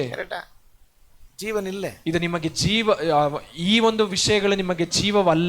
ಪಣ ಅವಶ್ಯ ಇಲ್ಲ, ಪೊರುಳು ಅವಶ್ಯ ಇಲ್ಲ ನಾನು சொல்லல. ನಿಮಗೆ ಹಣವು ಅವಶ್ಯಕತೆ ಇಲ್ಲ, ಒಂದು ವಸ್ತು ಅವಶ್ಯಕತೆ ಇಲ್ಲ ಎಂದು ಹೇಳುತ್ತಿಲ್ಲ. ಆಸೆ தான் தப்பு. ಆದ್ರೆ ನಮಗಿರುವಂತಹ ಒಂದು ಆಸೆಯೇ ತಪ್ಪು. கரெக்ட்? அப்படின்னா இவ்வளவு இப்போ உங்ககிட்ட இருக்கு வச்சுக்கலாம். இப்போ இன்னைக்கு டேட்டு 18/2025 5 இல்லையா? நீ வீட்டில் போய் எழுதி வைங்க, ஒரு கண்ணு முன்னாடி எழுதி வச்சுங்க, இப்போ இருக்கிறது போதும் அப்படி எழுதுங்க. இந்த போதும்ன்ற வார்த்தை மட்டும் கொட்டை எழுத்து, பெரிய எழுத்து. ಅಂದ ಈ ದಿವಸ ನೀವು ಈ ದಿವಸದ ಒಂದು ದಿನಾಂಕವನ್ನ ಬರೆದಿಟ್ಟು ನೀವು ಹೋಗಿ ಮನೆಯಲ್ಲಿ ಬರೆಯಿರಿ, ದೇವರು ನನಗೆ ಸಾಕಿಲ್ಲ, இருக்கிறது போதும், ಇರುವಂತದ್ದು ನನಗೆ ಸಾಕು. ಆ ಸಾಕು ಅನ್ನುವಂತ ಪದವನ್ನ ಒಂದ್ ಸ್ವಲ್ಪ ಬೋಲ್ಡ್ ಆಗಿ ಅಂದ್ರೆ ಒತ್ತಿ ಬರೆಯಿರಿ. ಯಾಕೆ? ஆசை வேண்டான்ற, ஆசை ಬೇಡ ಎಂದು ಹೇಳಿ. நீங்க ஆசைப்பட்டு சேர்த்து வச்சா உங்க மனசுல பயம் இருந்துட்டே இருக்கும். ನೀವು ಆಸೆ ಪಟ್ಟು ಒಂದನ್ನ ಸೇರಿಸಿಟ್ಟರೆ ನಿಮ್ಮ ಮನಸ್ಸಿನಲ್ಲಿ ಭಯ ಇದ್ದೇ ಇರುತ್ತೆ. ಬೀರೋ ಪೂಟ್ನಮ್ಮ, ಬೀರೋ ಪೂಟ್ಲಿಯಾ? ಬೀರುವನ್ನ ನಾವು ಮುಚ್ಚಿದ್ವಾ, ಬೀರುವನ್ನ ಮುಚ್ಚಿಲ್ವಾ? ಬರುತ್ತಾ? என் ரூம் எப்பவும் திறந்து வச்சிருப்பேன், ஒண்ணுமே இல்லை. சரியா? ஏன்? ಯಾಕೆ? அந்த ஆசை. நான் சொல்றேன்னா பாரம் தான் நம்மளை கடவுளை விட்டு விளக்கும். அந்த பாரவே நம்மன தேவರಿಂದ ಅಗಲಿಸುತ್ತದೆ. அதான் சொல்றாரு, பாவத்தையும் அந்த பாಪವನ್ನ பாரத்தையும் ಭಾರವನ್ನ அப்போ ஆண்டவரை பின்பற்றுவதற்கு தடையா இருக்கிறது வந்து பாவமும் பாரமும். ದೇವರನ್ನ ಹಿಂಬಾಲಿಸುವುದಕ್ಕೆ ತಡೆಯಾಗಿರುವಂತದ್ದು ಬಂದು ಪಾಪವು ಭಾರವು. கரெக்டா? உலகத்தை குறித்த பாரம், ಲೋಕದ ಕುರಿತಾದ ಭಾರ. சொல்றாரு இல்லையா? இப்போ அவன் வந்து விதைக்க போனா அதுல ஒரு விதை எங்க விழுந்துச்சு? முள்ளுகள் உள்ள இடத்துல விழுந்துச்சு. அந்த ಬೀಜ ಬಿತ್ತುವುದಕ್ಕೆ ಹೋಗುವಾಗ ಅದರಲ್ಲಿ ಒಂದು ಪಾಲು ಆ ಮುಳ್ಳುಗಳಿದ್ದಂತ ಗಿಡದ ಮಧ್ಯೆ ಬಿತ್ತು. அப்ப இந்த முள்ளை எதுக்கு சொல்றாரு? ಮುಳ್ಳನ್ನ ಯಾವುದಕ್ಕೆ ಹೋಲಿಸಿ ಹೇಳುತ್ತಾರೆ? நம்முடைய ஆசையை சொல்றாரு. ನಮ್ಮ ಆಸೆಯ ಕುರಿತಾಗಿ ಅವರು ஆசை, பண ஆசை, ஐஸ்வர்யத்தின் மயக்கம், அந்த உலகத்தின் ஆசை, ಹಣದ ಆಸೆ, ವಸ್ತುವಿನ ಆಸೆ, ಒಂದು ಐಶ್ವರ್ಯ. என்ன செய்தா இந்த செடி நல்லா வளராதபடி அதை நெருக்கி ಟೋಟಲ್ அதை ಡಂಪ್ பண்ணிருது. ಆ ಮುಳ್ಳುಗಳು ಏನ್ ಮಾಡ್ತದೆ ಅಂದ್ರೆ ಆ ಬಿದ್ದಂತ ಬೀಜವು ಬೆಳೆಯದಂತೆ ಅದನ್ನ ಹಾಗೆ ಅಡಗಿಸಿ ಬಿಡುತ್ತದೆ. அப்போ வேதம் சொல்கிறது இது வந்து அந்நிய தெய்வம் அப்படின்னு சொல்றாரு. அந்த ಸತ್ಯವೇದ ಹೇಳುತ್ತದೆ ಇದು ಅನ್ಯ ದೇವರು ಎಂಬುದಾಗಿ. ஏன்னா இது கடவுளை போல நம்மள ஆளுகை செய்யும். ಕಾರಣ ಇದು ದೇವರ ಹಾಗೆ ನಮ್ಮನ್ನ ಆಳ್ವಿಕೆ ಮಾಡುತ್ತದೆ. நம்முடைய விருப்பம் தெய்வத்தை காட்டிலும் அதிகமா அது மேல இருக்கும். ನಮ್ಮ ಆಸೆಯು ದೇವರಿಗಿಂತಲೂ ಹೆಚ್ಚಾಗಿ ಅನ್ಯ ವಸ್ತುಗಳ ಮೇಲೆ ಇರುತ್ತದೆ. இருக்கா? ಇದೆಯಾ? ஆமாவா இல்லையா? ಹೌದಾ ಇಲ್ವಾ? இருக்குது. ஏன்? ಯಾಕೆ?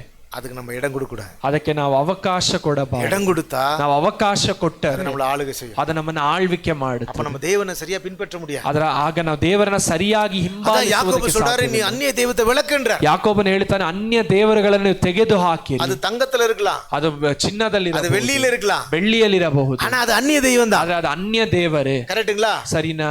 அந்த நாட்கள்ல இரும்புல பித்தளை எல்லாம் இல்ல.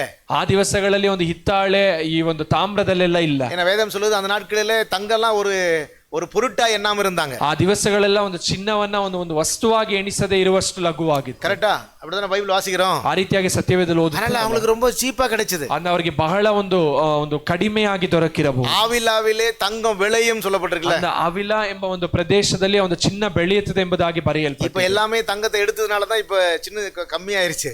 ಈಗ ಎಲ್ಲರ ಚಿನ್ನವನ್ನ ತೆಗೆದುಕೊಳ್ಳೋದ್ರಿಂದ ಕಡಿಮೆ. நான் நினைக்கிறேன் அப்பெல்லாம் தங்கம் வந்து பெரிய பெரிய என்ன சொல்றது பாறைன்னா ஒரு பெரிய பார் சொல்லுவாங்கல்ல. பார்னா இங்கிலீஷ்ல பார் தான் சொல்லுவாங்க. பார்னா இட்ஸ் வெரி பிக் சைஸ். அந்த ಆ ದಿವಸಗಳೆಲ್ಲ ಒಂದು ಚಿನ್ನ ಒಂದು ಬಹಳ ಹೆಚ್ಚು ದೊಡ್ಡ ಗಾತ್ರದಲ್ಲಿ ಇರಬಹುದು. பெரிய பார் மாதிரிலாம் இருந்திருக்கும். ಒಂದು ದೊಡ್ಡ ದೊಡ್ಡ ಗಾತ್ರಗಳಲ್ಲಿ ಇರಬಹುದು. கரெக்ட்டுங்களா? அவங்க அதை நெருப்புல உருக்கி ஒரு அச்சு மாதிரி மண்ணுல செஞ்சு என்ன பண்ணிருப்பாங்க, அது கடவுளுக்கு முக்கியத்துவம் கொடுக்கணும்னு சொல்லி சிலையை தங்கத்திலே செஞ்சிருப்பாங்க. ಅವರು ಅದನ್ನ ಬೆಂಕಿಯಲ್ಲಿ ಹಾಕಿ ಕರಗಿಸಿ ಅದನ್ನ ಒಂದು ಮಣ್ಣಿನ ಮೇಲೆ ಹದ ಮಾಡಿ ಅದನ್ನ ದೇವರಿಗೆ ಒಂದು ಘನ ಕೊಡಬೇಕೆಂದು ಹೇಳಿ ಅದರಿಂದ ವಿಗ್ರಹವನ್ನ ಮಾಡಿರುತ್ತಾರೆ. ஏன்னா ஆபிரகாம் செல்வ சீமானா இருந்தான். தங்கலாம் அவனுக்கு நிறைஞ்சிருந்தது. ಯಾಕಂದ್ರೆ ಅಬ್ರಹಾಮನು ಶ್ರೀಮಂತನಾಗಿದ್ದನು, ಅವನ ಬಳಿಯಲ್ಲಿ ಚಿನ್ನವೆಲ್ಲ ಹೆಚ್ಚಾಗಿತ್ತು.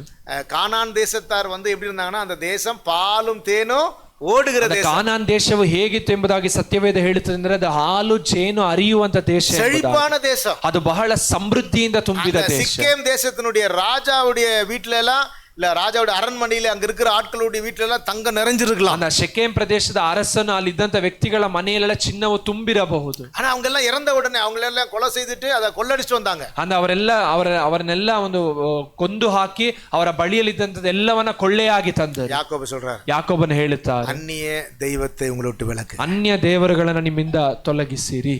விக்கிரக நம்ம விட்டு விலகணும். ವಿಗ್ರಹಗಳು ನಮ್ಮಿಂದ ತೊಲಗಬೇಕು. அந்நிய தெய்வத்தோடு கூட நம்ம ஆண்டவரை ஆராதிக்கிறது கர்த்தருக்கு பிரியம். ಅನ್ಯ ದೇವರೊಂದಿಗೆ ನಾವು ದೇವರನ್ನು ಆರಾಧಿಸುವುದು ದೇವರಿಗೆ ಮೆಚ್ಚುಗೆ ಇಲ್ಲ. ಅನ್ಯ ದೈವ ಎದು? ಅನ್ಯ ದೇವರು ಅಂದ್ರೆ ಏನು? பொருளாசை, ಒಂದು ವಸ್ತುವಿನ ಆಸೆ. சரியா? அது நம்மள பாரப்படுத்தும். ಅದು ನಮ್ಮನ್ನ ಭಾರಪಡಿಸುತ್ತದೆ. தேவ பிள்ளைகள் பாரம் இல்லாமல் வாழணும்னு ஆண்டவர் ஆசைப்படுறார். ದೇವರ ಮಕ್ಕಳು ಭಾರವಿಲ್ಲದೆ ಜೀವಿಸಬೇಕು ಅಂತ ಹೇಳಿ ದೇವರು ಬಯಸುತ್ತಾರೆ. நீங்க எதை குறித்து கவலைப்படாதீங்கன்றார். ನೀವು ಯಾವುದರ ಕುರಿತಾಗಿಯೂ ಕಳವಳ ಪಡಬೇಡಿರಿ. ಆಹಾರಕ್ಕೆ ಕವಲಪಡಾದೆ, ಆಹಾರದ ಕುರಿತಾಗಿ ವಸ್ತ್ರಕ್ಕೆ ಕವಲಪಡಾದೆ, ವಸ್ತ್ರದ ಕುರಿತಾಗಿ ಮೊದಲಾவது தேவனுடைய ராஜ்யத்தை தேடு. ಮೊದಲನೆಯದಾಗಿ ನೀವು ದೇವರ ರಾಜ್ಯ, ஆண்டவருடைய வீட்டில இரு. ಮೊದಲು ನೀವು ದೇವರ ಮನೆಯಲ್ಲಿ ஆண்டவரை ஆராதனை செய்யு. ಮೊದಲು ದೇವರನ್ನ ಆರಾಧಿಸಿ. ஆண்டவர் உனக்கு தருவாரு. ದೇವರು ನಿಮಗೆ ಅನುಗ್ರಹಿಸುತ್ತಾರೆ. ஹல்லேலூயா, ஹல்லேலூயா. நமக்கு பாரம் வேண்டாம்னு சொல்றார். ಆದ್ರೆ ನಮಗೆ ಭಾರ ಬೇಡ ಎಂದು ಹೇಳಿ. இரண்டாவது காரியம், ಎರಡನೆಯ ವಿಷಯ, 1 சாமுவேல் எழுதின நிருபத்துல, ಸಾಮುವೇಲನ ಬರೆದ ಮೊದಲನೆಯ ಪುಸ್ತಕ 15ஆம் அதிகாரம் 15ನೇ ಅಧ್ಯಾಯ 23ஆம் வசனம், 23ನೇ ವಚನ. இரண்டகம் பண்ணுதல் பில்லி சூனிய பாவத்திற்கும், முரட்டாட்டம் பண்ணுதல் அவபக்திக்கும், விக்கிரக ஆராதனைக்கும் சரியா இருக்கிறது. ಅವಿಧೇಯತ್ವವು ಮಂತ್ರ ತಂತ್ರಗಳಷ್ಟೇ ಕೆಟ್ಟದ್ದಾಗಿರುವುದು, ಹಠವು ಮಿಥ್ಯಾ ಭಕ್ತಿಗೂ ವಿಗ್ರಹ ಆರಾಧನೆಗೂ ಸಮಾನವಾಗಿರುವುದು. இது காணது சூப்பரா போட்டுருது. அட்டா இல்ல, இந்த மனுஷனை விட்டு பிரிக்க முடியாத ஒரு குணம் என்ன குணம் தெரியுமா? ಮನುಷ್ಯನ ಬಿಟ್ಟು ಅಗಲಿಸದೇ ಇರುವಂತ ಒಂದು ಗುಣ ಯಾವುದು ಗೊತ್ತಾ? என்ன குணம்? சத்தமா சொல்லுங்க. அந்த அடம் ஜாஸ்தி யாருக்கு இருக்கு? அதிகமா அடம் ஜாஸ்தி யாருக்கு இருக்கா? என்ன பாருங்க எல்லாரும் மொத்த பாருங்க. அடம் ஜாஸ்தி யாருக்கு இருக்கா? ಹಠ ಯಾರಿಗೆ ಜಾಸ್ತಿ ಇರುತ್ತದೆ? அப்புறம் யாருக்கு இருக்கா?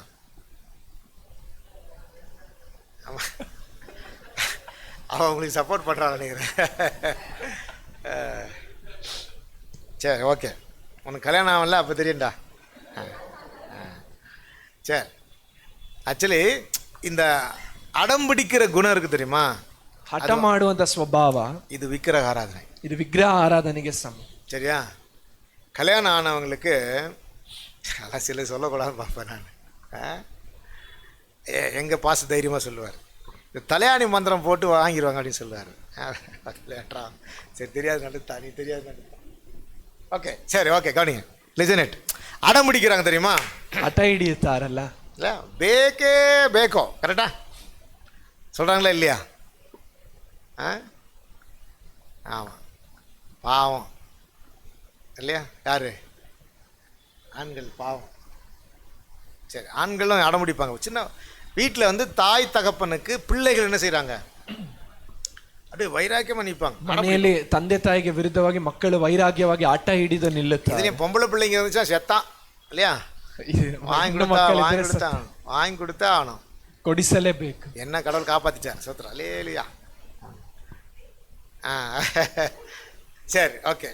அப்போது நான் என்ன சொல்கிறேன்னா, இந்த அடம் பிடிக்கிற குணம் உங்களுக்கு ஜோக்காக தெரியலாம், பட் ஆனால் இந்த அடம் பிடிக்கிற குணம் இது வந்து நம்ம உள்ளத்தில் நம்மளோட ஒட்டிட்டு இருக்கிற ஒரு சுபாவம். ಈ ಹಠ ಹಿಡಿಯುವಂತ ಒಂದು ಸ್ವಭಾವ ನಮ್ಮೊಳಗೆ ಅಂಟಿರುವಂತ ಒಂದು ಸ್ವಭಾವ. ಅದ ಅವರು சொல்றாரு இது விக்கிரக ஆராதனை. ಹೇಳ್ತಾರೆ ಇದು ವಿಗ್ರಹ ಆರಾಧನೆಗೆ ಸಮ. அதனால அடம் பிடிக்க கூட அந்த ಹಠ ಹಿಡಿಯಬಾರದು. அது தப்பான குணம், ಅದು ತಪ್ಪಾದಂತ ಒಂದು ಸ್ವಭಾವ. பிரச்சனைக்கு காரணம் அது ஒண்ணு, ಸಮಸ್ಯೆಗೆ ಕಾರಣ ಅದು ಕೂಡ. விட்டு கொடுக்க பழகணும், ನಾವು ಬಿಟ್ಟು ಕೊಡುವುದಕ್ಕೆ ಪ್ರಯತ್ನಿಸಬೇಕು. வேணான்னு சொல்ல பழகணும், ಬೇಡ ಎಂದು ಹೇಳುವುದನ್ನು அவசியம் இல்லைன்னு சொல்ல பழಗணும், ಅವಶ್ಯವಿಲ್ಲ ಎಂದು ಹೇಳುವುದನ್ನು ಕಲಿತುಕೊಳ್ಳಬೇಕು. ஓயே போன நிப்பாங்க பாத்தீங்களா? ಹೋಗಲೇಬೇಕು ಎಂದು ನಿಲ್ಲುತ್ತಾರೆ, ನೋಡಿದ್ದೀರಾ? ஆனா எல்லின்னு நான் சொல்ல மாட்டேன், அதான் பிரச்சனை. போயே போன நிப்பாங்க, ಹೋಗಲೇಬೇಕು ಅಂತ ನಿಲ್ಲುತ್ತಾರೆ, ಎಲ್ಲಿ ಎಂದು ಹೇಳೋದಿಲ್ಲ. கரெக்டா? சிச்சுவேஷன் அண்டர்ஸ்டாண்ட் பண்ண மாட்டாங்க, ಸನ್ನಿವೇಶವನ್ನ ಪರಿಸ್ಥಿತಿಗಳನ್ನು ಅರ್ಥ ಮಾಡಿಕೊಳ್ಳೋದಿಲ್ಲ. கரெக்டா? இது வந்து ஒரு அடம், ಇದು ಕೂಡ ಒಂದು ವಿಗ್ರಹ இது ಆರಾಧನೆ, ஒரு விக்கிரக ஆராதனை. ಅದೊಂದು ವಿಗ್ರಹ ಆರಾಧನೆ. அப்ப யாக்கோபு சொல்றாரு, இந்த விக்கிரக ஆராதனை நீ எடுத்து போட்டா தான் எங்க போக முடியும். ಯಾಕೋಬನು ಹೇಳ್ತಾನೆ, ಈ ವಿಗ್ರಹ ಆರಾಧನೆ ನೀನು ತೆಗೆದು ಹಾಕಿದರೆ ಎಲ್ಲಿ ಹೋಗಬಹುದು? தேவ வீட்டுக்கு போக முடியும், ದೇವರ ಮನೆಗೆ ಹೋಗಬಹುದು. அப்ப தேவ பிள்ளைகள் தேவனுடைய வீட்டுக்கு போனா அந்நிய தெய்வத்தை கூட வச்சுக்க. ದೇವರ ಮಕ್ಕಳು ದೇವರ ಮನೆಗೆ ಹೋಗಬೇಕಾದ್ರೆ ಅನ್ಯ ದೇವರುಗಳನ್ನ ಜೊತೆಯಲ್ಲಿ ಇಟ್ಟುಕೊಳ್ಳಬಾರದು, எடுத்து போட்டுறணும், ಅದನ್ನ ತೆಗೆದು ಹಾಕಬೇಕು. ಯಾಕೆ? தெய்வத்திற்கு விரோதமா நம்மை அது வழி நடத்தும், ದೇವರಿಗೆ ವಿರುದ್ಧವಾಗಿ ಅದನ್ನು ನಮ್ಮನ್ನ ಮುನ್ನಡೆಸುತ್ತದೆ. சரியா? ஆனா வேதம் சொல்லுகிறது அதை நீங்க தூக்கி போடுங்க. அந்த ಸತ್ಯವೇದ ಹೇಳ್ತಾ ಅದನ್ನ ನೀವು ತೆಗೆದು ಹಾಕಬೇಕು. அப்ப பொருளாசையாகிய விக்கிரகம், அந்த ಲೋಭವಾಗಿರುವಂತ ವಿಗ್ರಹ ಆರಾಧನೆ, அடம் பிடிக்கிற சுபாவமாகிய குணங்கள், ವಿಗ್ರಹ ಆರಾಧನೆಗೆ ಸಮವಾಗಿರುವಂತ ಹಠವು நம்மகிட்ட இருக்க கூடாது. ಇದು ನಮ್ಮ ಬಳಿಯಲ್ಲಿ ಇರಬಾರದು. வேதம் சொல்றது அவங்க திருப்பி அவன்கிட்ட கொடுத்தாங்க. ಸತ್ಯವೇದ ಹೇಳುತ್ತದೆ, ಆ ಜನರು ಅದನ್ನ ಹಿಂತಿರುಗಿ ಅವನ ಕೈಯಲ್ಲಿ ಕೊಟ್ಟರು. அவன் அதை கர்வாலி மரத்துல புதைச்சு வச்சான். அந்த யாக்கோபன் ಅದನ್ನ ಏಲಾ ವೃಕ್ಷದ ಕೆಳಗೆ ಅದನ್ನ ಹೂಣಿಟ್ಟನು ಎಂಬುದಾಗಿ ವಾಕ್ಯ ಹೇಳುತ್ತದೆ. அங்க சீக்கியம்லயே அதை புதைச்சிட்டான். அந்த ಅಲ್ಲಿ ಶೆಕೆಮ್ ಪ್ರದೇಶದಲ್ಲಿ ಅದನ್ನ ಅವನು ಹೂಣಿಟ್ಟನು. ரெண்டாவது, ಎರಡನೆಯದಾಗಿ, நான் இது சொன்ன லேட்டா வர, ரெண்டாவது சுத்திகரித்தல், ಎರಡನೆಯದಾಗಿ ಶುದ್ಧೀಕರಣೆ இல்லையா? அப்போ ரெண்டாவது நம்மை நாம் சுத்திகரித்துக் கொள்ள வேண்டும். ಎರಡನೆಯದಾಗಿ ನಮ್ಮನ್ನು ನಾವು ಶುದ್ಧೀಕರಿಸಿಕೊಳ್ಳಬೇಕು. சுத்திகரிப்பு நமக்கு அவசியம், ಶುದ್ಧೀಕರಣೆಯು ನಮಗೆ ಅವಶ್ಯ. வேதம் சொல்லுகிறது சுத்தம் இல்லாதவர்கள் தேவனை தரிசிக்க முடியாது. ಸತ್ಯವೇದವೇ ಹೇಳುತ್ತದೆ, ಶುದ್ಧತೆ ಇಲ್ಲದವರು ದೇವರನ್ನ ದರ್ಶಿಸುವುದಕ್ಕೆ ಸಾಧ್ಯವಿಲ್ಲ. சுத்தம் இல்லாத ஜனங்கள் தேவனுக்கு பிரியமாய் வாழவே முடியாது. அந்த ಶುದ್ಧತೆ ಇಲ್ಲದೆ ಇರುವಂತ ಜನರು ದೇವರಿಗೆ ಮೆಚ್ಚುಗೆಯಾಗಿ ಜೀವಿಸುವುದಕ್ಕೆ ಸಾಧ್ಯವೇ ಇಲ್ಲ. ஆகையினாலதான் வசனம் சொல்லுகிறது, தேவனுடைய பிள்ளைகள் சுத்தமா இருக்க வேண்டியது அவசியம். ದೇವರ ಮಕ್ಕಳು ಶುದ್ಧವಾಗಿರುವಂತದ್ದು ಅವಶ್ಯ. ಕರೆಕ್ಟಾ? ಸುತ್ತನ್ನ ಶರೀರத்துல ಸುತ್ತ சொல்லப்படும். ಶುದ್ಧತೆ ಎಂದು ಹೇಳುವಾಗ ಶಾರೀರಿಕವಾದಂತಹ ಶುದ್ಧತೆಯ ಕುರಿತಾಗಿ ಹೇಳುತ್ತಿಲ್ಲ, ಹೃದಯದಲ್ಲಿ ಶುದ್ಧತೆ. இருதயத்திலே சுத்தம் உள்ளவன் பாக்கியவான். ಹೃದಯದಲ್ಲಿ ಶುದ್ಧತೆಯುಳ್ಳವನು ಧನ್ಯನು. ஆண்டவர் தரிசிப்பார்கள். ಅವನು ದೇವರನ್ನ ದರ್ಶಿಸುತ್ತಾನೆ. ஆனா அந்த இருதயத்தை சுத்தப்படுத்துகிறது தெய்வம் மட்டும். ಆದ್ರೆ ಹೃದಯವನ್ನ ಶುದ್ಧ ಮಾಡುವಂತದ್ದು ದೇವರು ಮಾತ್ರವೇ. ஏன்னா நம்முடைய இருதயம் எப்படி இருக்குதோ அப்படிதான் நம்ம இருப்போம். ಯಾಕಂದ್ರೆ ನಮ್ಮ ಹೃದಯ ಹೇಗಿದೆಯೋ ಹಾಗೆಯೇ ನಾವಿದ್ದೇವೆ ಎಂದು ಸತ್ಯವೇದ ಹೇಳುತ್ತೆ. அவன் சுத்தவானோ அசுத்தவானோ என்கிறது அவனுடைய நடக்கையிலிருந்து கண்டுபிடிக்கலாம். ಒಬ್ಬನು ಶುದ್ಧನೋ ಅಥವಾ ಅವನು ಅಶುದ್ಧನೋ ಅನ್ನುವಂಥದ್ದು ಅವನ ನಡವಳಿಕೆಯಲ್ಲಿಯೇ ನಾವು ಕಂಡು ಹಿಡಿಯಬಹುದು. ஏன்னா இருதயத்தில் இருக்கிறது வெளிப்படும். ಕಾರಣ ಮನಸ್ಸಿನೊಳಗಿರುವಂತದ್ದು ಹೊರಗೆ ತೋರಿ ಬರುತ್ತೆ. அப்போ நாம சுத்தம் இல்லாமல் தேவனை ஆராதிப்போமானால் அந்த ஆராதனையை ஆண்டவர் அருவருக்கிறார். ನಾವು ಶುದ್ಧತೆ ಇಲ್ಲದೆ ಮಾಡುವಂತ ಆರಾಧನೆಯನ್ನ ದೇವರು ಅಸಹಿಸುತ್ತಾರೆ. வேதம் சொல்கிறது துன்மார்க்கனுடைய ஜெபம் கர்த்தருக்கு அருவருப்பா இருக்கிறது. ಸತ್ಯವೇದವು ಹೇಳುತ್ತದೆ ದುಷ್ಟನ ಪ್ರಾರ್ಥನೆಯು ದೇವರಿಗೆ ಅಸಹ್ಯ ಎಂಬುದು. அப்போ நாம நம்மை சுத்திகரித்துக் கொள்ள வேண்டியது அவசியம். ಅಂದ್ರೆ ನಮ್ಮನ್ನು ನಾವು ಶುದ್ಧಪಡಿಸಿಕೊಳ್ಳುವಂತದ್ದು ಅವಶ್ಯ. அல்லேலூயா. அல்லேலூயா. நம்மளை எப்படி சுத்தம் பண்ணணும்? ಅಂದ್ರೆ ಹೇಗೆ சமூகத்துல ಶುದ್ಧೀಕರಿಸಿಕೊಳ್ಳಬೇಕು? உட்கார்ந்து தேவ சமூகத்தில் நம்முடைய குறைகளை அறிக்கை செய்யணும். ದೇವರ ಸಮ್ಮುಖದಲ್ಲಿ ಕುಳಿತುಕೊಂಡು ದೇವರ ಸನ್ನಿಧಾನದಲ್ಲಿ ನಮಗಿರುವಂತ ಕೊರತೆಗಳನ್ನು ಅರಿಕೆ ಮಾಡಬೇಕು. குற்றங்களை அறிக்கை செய்யணும். ನಮ್ಮಲ್ಲಿರುವ ತಪ್ಪುಗಳನ್ನು ಅರಿಕೆ பாவங்களை அறிக்கை செய்யணும். ನಾವು ಮಾಡಿದ ತಪ್ಪುಗಳನ್ನು ಅರಿಕೆ ಮಾಡಬೇಕು. நீங்க கேட்டுட்டு அதை கண்டுக்கிடாம விட்டீங்கன்னா, ನೀವು ಕೇಳಿ ಅದನ್ನ ಗಮನಿಸದೆ ಅದನ್ನ ಖಂಡಿಸದೆ வேதம் சொல்கிறது தன் பாவத்தை மறைக்கிறவன் வாழ்வடைய மாட்டான். ಸತ್ಯವೇದವು ಹೇಳುತ್ತದೆ ತನ್ನ ಪಾಪವನ್ನ ಮರೆ ಮಾಡುವವನು ಜೀವವನ್ನ ಹೊಂದುವುದಿಲ್ಲ. நம்ம தப்பு செய்றோம், ನಾವು ತಪ್ಪನ್ನ ಮಾಡುತ್ತೇವೆ, ಕೆಟ್ಟ ಗುಣಗಳು ನಮ್ಮகிட்ட ಉಂಟು, ಕೆಟ್ಟ ಸ್ವಭಾವಗಳು ನಮ್ಮಲ್ಲಿ சில காரியங்களை நம்ம மீறுறோம், ಕೆಲವು ವಿಷಯಗಳಲ್ಲಿ ನಾವು ಆಜ್ಞೆಯನ್ನು ಮೀರುತ್ತೇವೆ. அப்ப நம்ம சுத்தமா இல்ல, ನಾವು ಶುದ್ಧವಾಗಿಲ್ಲ. நம்ம ಸುತ್ತಿಗರಿಸಿಕೊಳ್ಳೋಣ, ನಮ್ಮನ್ನ ಶುದ್ಧೀಕರಿಸಿಕೊಳ್ಳಬೇಕಾದರೆ ನಾವು ಅದನ್ನ ಅರಿಕೆ ಮಾಡಬೇಕು. ದೇವರ ಬಳಿಯಲ್ಲಿ ಅರಿಕೆ ಮಾಡಬೇಕು. அதை மறைக்க கூடாது. ಅದನ್ನ ನಾವು ಮರೆ ಮಾಡಬಾರದು. தேவ சமூகத்தில் ஜெபம் பண்ணணும். ದೇವರ ಸನ್ನಿಧಾನದಲ್ಲಿ ಪ್ರಾರ್ಥಿಸಬೇಕು. வேதம் சொல்கிறது தேவன் தம்முடைய இரத்தத்தினாலே நம்மை சுத்திகரிக்கிறார். ಸತ್ಯವೇದ ಹೇಳುತ್ತದೆ ದೇವರು ತನ್ನ ರಕ್ತದಿಂದ ನಮ್ಮನ್ನ ಶುದ್ಧೀಕರಿಸುತ್ತಾರೆ. அல்லேலூயா. அல்லேலೂயா. நாம் நம்முடைய பாவங்களை அறிக்கை செய்தால், ನಾವು ನಮ್ಮ ಪಾಪಗಳನ್ನು ಅರಿಕೆ ಮಾಡಿದರೆ அவர் நம்மை சுத்திகரித்து ಆತನು ನಮ್ಮನ್ನ ಶುದ್ಧೀಕರಿಸಿ பரிசுத்தமுள்ள மக்களை மாற்றுகிறார். ಪರಿಶುದ್ಧ ಮಕ್ಕಳಾಗಿ ಮಾರ್ಪಡಿಸುತ್ತಾರೆ. அவர் நம்மை சுத்திகரிப்பதற்கு நீதியும் உண்மையுள்ளவராக இருக்கிறார். ದೇವರು ನಮ್ಮನ್ನ ಶುದ್ಧೀಕರಿಸುವಂತೆ ನೀತಿಯು ಆತನ ಸತ್ಯವಂತನೂ ಆಗಿದ್ದಾನೆ. இயேசுவின் ரத்தம் சகல பாவங்களை நீக்கி நம்மை சுத்திகரிக்கிறது. ಯೇಸು ಕ್ರಿಸ್ತನ ರಕ್ತವು ಸಕಲ ಪಾಪಗಳನ್ನು ತೊಳೆದು ನಮ್ಮನ್ನ ಪರಿಶುದ್ಧ ಮಾಡಿ. அல்லேலூயா. ஹalleluya. அப்போ நாமோ விக்கிரக ஆராதனையாகிய பொருளை காரியங்களை விளக்கணும். ரெண்டாவது, நம்முடைய உள்ளத்தை ஆண்டவருக்கு முன்பாக சுத்திகரிக்கும்படி தேவனுடைய சமூகத்திலே பாவ அறிக்கை செய்யணும். அந்த ವಿಗ್ರಹ ಆರಾಧನೆಯಾದಂಥ ಕಾರ್ಯಗಳನ್ನು ಮೊದಲು ನಮ್ಮಿಂದ ತೊಲಗಿಸಬೇಕು.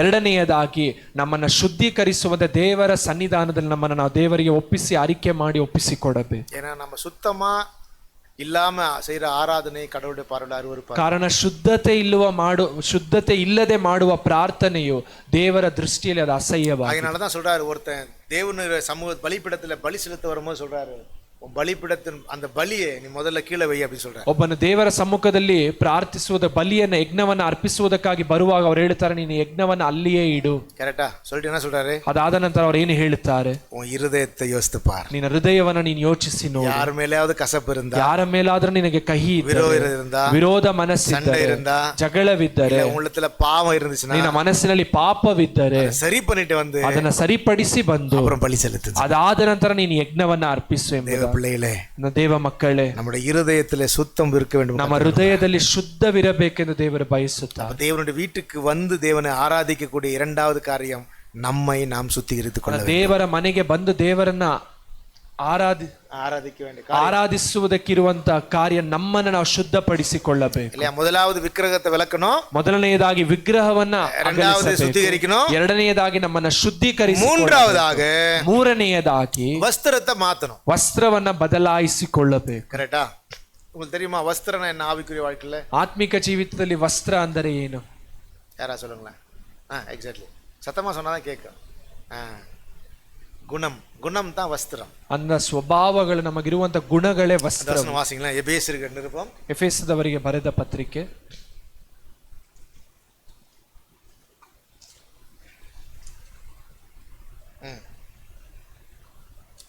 4 அதிகாரம் 23 வசனமும் 24 வசனமும். ಈ ಎಫೆಸದವರಿಗೆ ಬರೆದ ಪತ್ರಿಕೆ 4ನೇ ಅಧ್ಯಾಯ 22ನೇ ವಚನದಿಂದ ನಾವು ಓದೋಣ. ಯೇಸುವಿನಲ್ಲಿರುವ ಸತ್ಯೋಪದೇಶವು ಯಾವುದೆಂದರೆ, 22, 23, 24 ಯೇಸುವಿನಲ್ಲಿರುವ ಸತ್ಯೋಪದೇಶವು ಯಾವುದೆಂದರೆ, ನೀವು ನಿಮ್ಮ ಹಿಂದಿನ ನಡತೆಯನ್ನು ಅನುಸರಿಸದೆ கவனிங்க. ಪೂರ್ವ ಸ್ವಭಾವವನ್ನು ತೆಗೆದು ಹಾಕಿ ಬಿಡಬೇಕು. ಅದು ಮೋಸಕರವಾದ ದುರಾಶೆಗಳಿಂದ ಕೆಟ್ಟು ಹೋಗುವಂತದ್ದು. ನೀವು ನಿಮ್ಮ ಅಂತರ್ಯದಲ್ಲಿ ಹೊಸಬರಾಗಿ ನೂತನ ಸ್ವಭಾವವನ್ನು ಧರಿಸಿಕೊಳ್ಳಿರಿ. ಆ ಸ್ವಭಾವವು ದೇವರ ಹೋಲಿಕೆಯ ಮೇರೆಗೆ ಸತ್ಯಾನುಗುಣವಾದ ನೀತಿಯುಳ್ಳದ್ದಾಗಿಯೂ ದೇವ ಭಯವುಳ್ಳದ್ದಾಗಿಯೂ ನಿರ್ಮಿಸಲ್ಪಟ್ಟಿದೆ. ஆமென். அல்லேலூயா. அல்லேலூயா. அல்லேலூயா.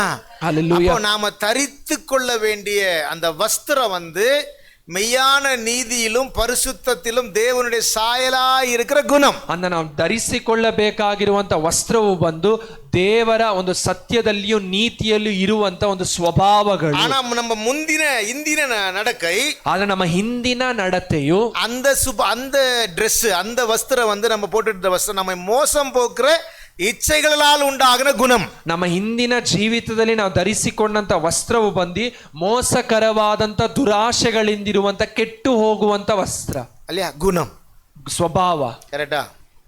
ಆಕ್ಚುಲಿ ரெண்டு காரியத்தை நீங்க புரிஞ்சுங்க. ಎರಡು ವಿಷಯಗಳನ್ನು ನೀವು ತಿಳಿದುಕೊಳ್ಳಿರಿ. இந்த உலக வாழ்க்கை அப்படின்னு சொல்றது நம்முடைய விருப்பம். ಈ ಲೋಕದ ಜೀವಿತ ಅನ್ನುವಂಥದ್ದು ಬಂದು ನಮ್ಮ ಆಸೆ. தேவனுக்கு பிரியமாய் வாழ்கிற வாழ்க்கை என்பது பிரீத்தி. ದೇವರಿಗೆ ಮೆಚ್ಚುಗೆಯಾಗಿ ಜೀವಿಸುವಂತ ಜೀವಿತ ಬಂದು ಪ್ರೀತಿ. இது ரெண்டும் மிக்ஸ் பண்ணக்கூடாது. ಇದೆರಡನ್ನ ನಾವು ಬೆರೆಸಬಾರದು. இந்த உலகத்திலே நமக்கு டேஞ்சர் நம்முடைய ஆசை தான். ಈ ಲೋಕದಲ್ಲಿ ನಮಗೆ ಆಪತ್ತು ಬಂದು ನಮ್ಮ ಆಸೆ. ಕರೆಕ್ಟಾ? நம்ம விருப்பம் தான் நம்மளை சாகடிக்கும். ನಮ್ಮ ಆಸೆ ನಮ್ಮನ್ನ ಸಾಯಿಸುತ್ತದೆ. அல்ல, அந்த விருப்பத்தில் ஒவ்வொரு கேட்டகரியாக பிரிக்கலாம். ஃபர்ஸ்ட் விருப்பம் செல்ஃப் டிசைர் அப்படின்னு சொல்லுவாங்க. ಈ ಆಸೆಯನ್ನ ಕೆಲವು ವಿಭಾಗವಾಗಿ ನಾವು ವಿಭಾಗಿಸಬಹುದು. ಮೊದಲನೆಯದಾಗಿ ನಮ್ಮ ಸ್ವ ಇಷ್ಟ. ಕರೆಕ್ಟಾ? So we feel I am something. ನಾವು ನೆನೆಸುತ್ತೇವೆ ನಾವು ಏನೋ ಎಂಬುದಾಗಿ. அப்படியா? அதான் அர்த்தம் சம்திங். கரெக்டா? ஓகே. முதல்ல நம்மை நேசிக்க வைக்கிறது தான் நம்முடைய விருப்பம். ಮೊದಲನೆಯದಾಗಿ ನಮ್ಮನ್ನ ನಾವು ಪ್ರೀತಿಸುವಂತೆ ಮಾಡುವಂಥದ್ದು ನಮ್ಮ ಆಸೆ. ಅದು ಡೇಂಜರ್. ಅದು ಬಹಳ ಆಪತ್ತು. சரியா? ಅದು ಡೇಂಜರ್ನ ಅದು நம்மளை கொன்றும். ಅದು ಬಹಳ ಆಪತ್ತು ಅಂದ್ರೆ ಅದು ನಮ್ಮನ್ನ ಕೊಲೆ ಮಾಡಬಹುದು. சமாதானத்தை கெடுத்துரும். ನಮ್ಮ ಸಮಾಧಾನವನ್ನು ಕೆಡಿಸಬಹುದು. அதான் ஃபர்ஸ்ட் சொன்னார், நீ ஆண்டவரை பின்பற்றினா முதல் காரியம் நம்மை நாம வெறுக்கணும். ಅಂದಲೇ ಅವರು ಯೇಸು ಸ್ವಾಮಿ ಹೇಳುತ್ತಾರೆ, ದೇವರನ್ನ ಹಿಂಬಾಲಿಸಬೇಕಾದ್ರೆ ನಮಗಿರುವಂತ ಮೊದಲನೆಯ ಒಂದು ಹೆಜ್ಜೆಯೇ ನಮ್ಮನ್ನ ನಾವು ನಮ್ಮ ಸ್ವಾರ್ಥವನ್ನ ಹಗೆ ಮಾಡಬೇಕು. நீங்க இணைந்து போனா, ನೀವು ಸೇರಿ ಅನ್ಯೋನ್ಯವಾಗಿ ಹೋಗಬೇಕು. ಪರಸ್ಪರ ಐಕ್ಯದಲ್ಲಿ இருக்கணும்னா, ಒಂದು ಪರಸ್ಪರ ಐಕ್ಯತೆಯೊಳಗೆ ನೀವು ಇರಬೇಕು. இந்த செல்ஃப் டிசைர் இருக்க கூடாது. ನಮ್ಮಲ್ಲಿ ಆ ಸ್ವಾರ್ಥದ ಆಸೆಗಳು ಇರಬಾರದು. கரெக்ட்டா? இது நம்மளை நம்மளை ரொம்ப ஊண்டு பண்ணும். ಈ ಒಂದು ಸ್ವಾರ್ಥದ ಆಸೆಯು ನಮ್ಮನ್ನು ಹೆಚ್ಚಾಗಿ ಗಾಯಪಡಿಸುತ್ತದೆ. அதான் காரணம். அப்போ நம்மளை நாம விரும்பாம நேசிக்காம இருப்போமானால், ನಮ್ಮನ್ನು ನಾವು ಪ್ರೀತಿಸದೆ ಸ್ವಾರ್ಥವಾಗಿ ಇರದೆ ನಾವು ಇರುವುದಾದರೆ மற்றவரை நேசிப்போம் பாருங்க, ನಾವು ಇತರರನ್ನ ಪ್ರೀತಿಸುತ್ತೇವಲ್ಲ, அதான் அன்பு. ಅದೇ ನಿಜವಾದ ಪ್ರೀತಿ. கரெக்டா? அல்லேலூயா. ಹಲ್ಲೆಲೂಯಾ. சரி, அதுதான் பைபிள் சொல்லுது. ಅದೇ ಸತ್ಯವೇದ ಹೇಳುತ್ತದೆ.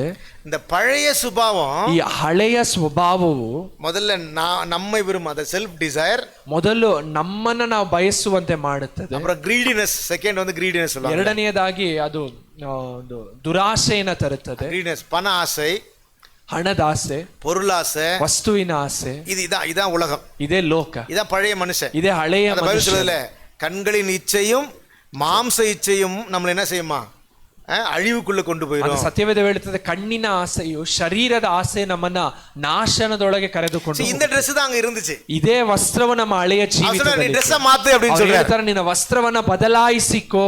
இப்போ எங்க போற? ಈಗ ನೀನು ಎಲ್ಲಿಗೆ ಹೋಗೋದು? ಆಂಡ್ರೆ வீட்டுக்கு போற. ದೇವರ ಮನೆಗೆ ಹೋಗುವುದು.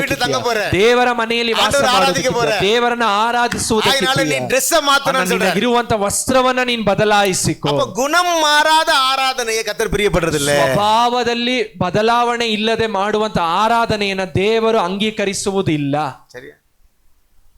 ಆಕ್ಚುಲಿ ಕ್ರಿಸ್ತವர்கள் ದೇವನ ಆರಾಧಿக்கிறவர்கள் ಯಾರನ್ನ? அந்த ಕ್ರೈಸ್ತರು ದೇವರನ್ನು ಆರಾಧಿಸುವಂತ ಜನರು ಯಾರೆಂದರೆ ಗುಣಂ ಮಾற்றப்பட்டவர்கள், ಸ್ವಭಾವದಲ್ಲಿ ಬದಲಾವಣೆ ಹೊಂದಿದವರು. ಅದ ಜಡ್ಜ್ಮೆಂಟ್. ಅದೇ ದೇವರ ನ್ಯಾಯ ತೀರ್ಪು. ಆರಾಧಿಕ್கிறது தேவையே ಇಲ್ಲ. ಆರಾಧಿಸುವಂತದ್ದು ಅವಶ್ಯಕತೆಯೇ ಇಲ್ಲ. ಆಂಡ್ರೆ ಎங்கேயாவது ಆರಾಧಿக்க சொன்னாரா? ದೇವರು ಎಲ್ಲಾದರೂ ಆರಾಧಿಸುವುದಕ್ಕೆ ಹೇಳಿದ್ದಾರಾ? ಬೈಬಲ್ எங்கேயும் ஆண்டவர் ஆராதிக்க சொல்லல. ಸತ್ಯವೇದದಲ್ಲಿ ದೇವರು ಎಲ್ಲಿ ಆರಾಧಿಸುವುದಕ್ಕೆ ಹೇಳಿಲ್ಲ.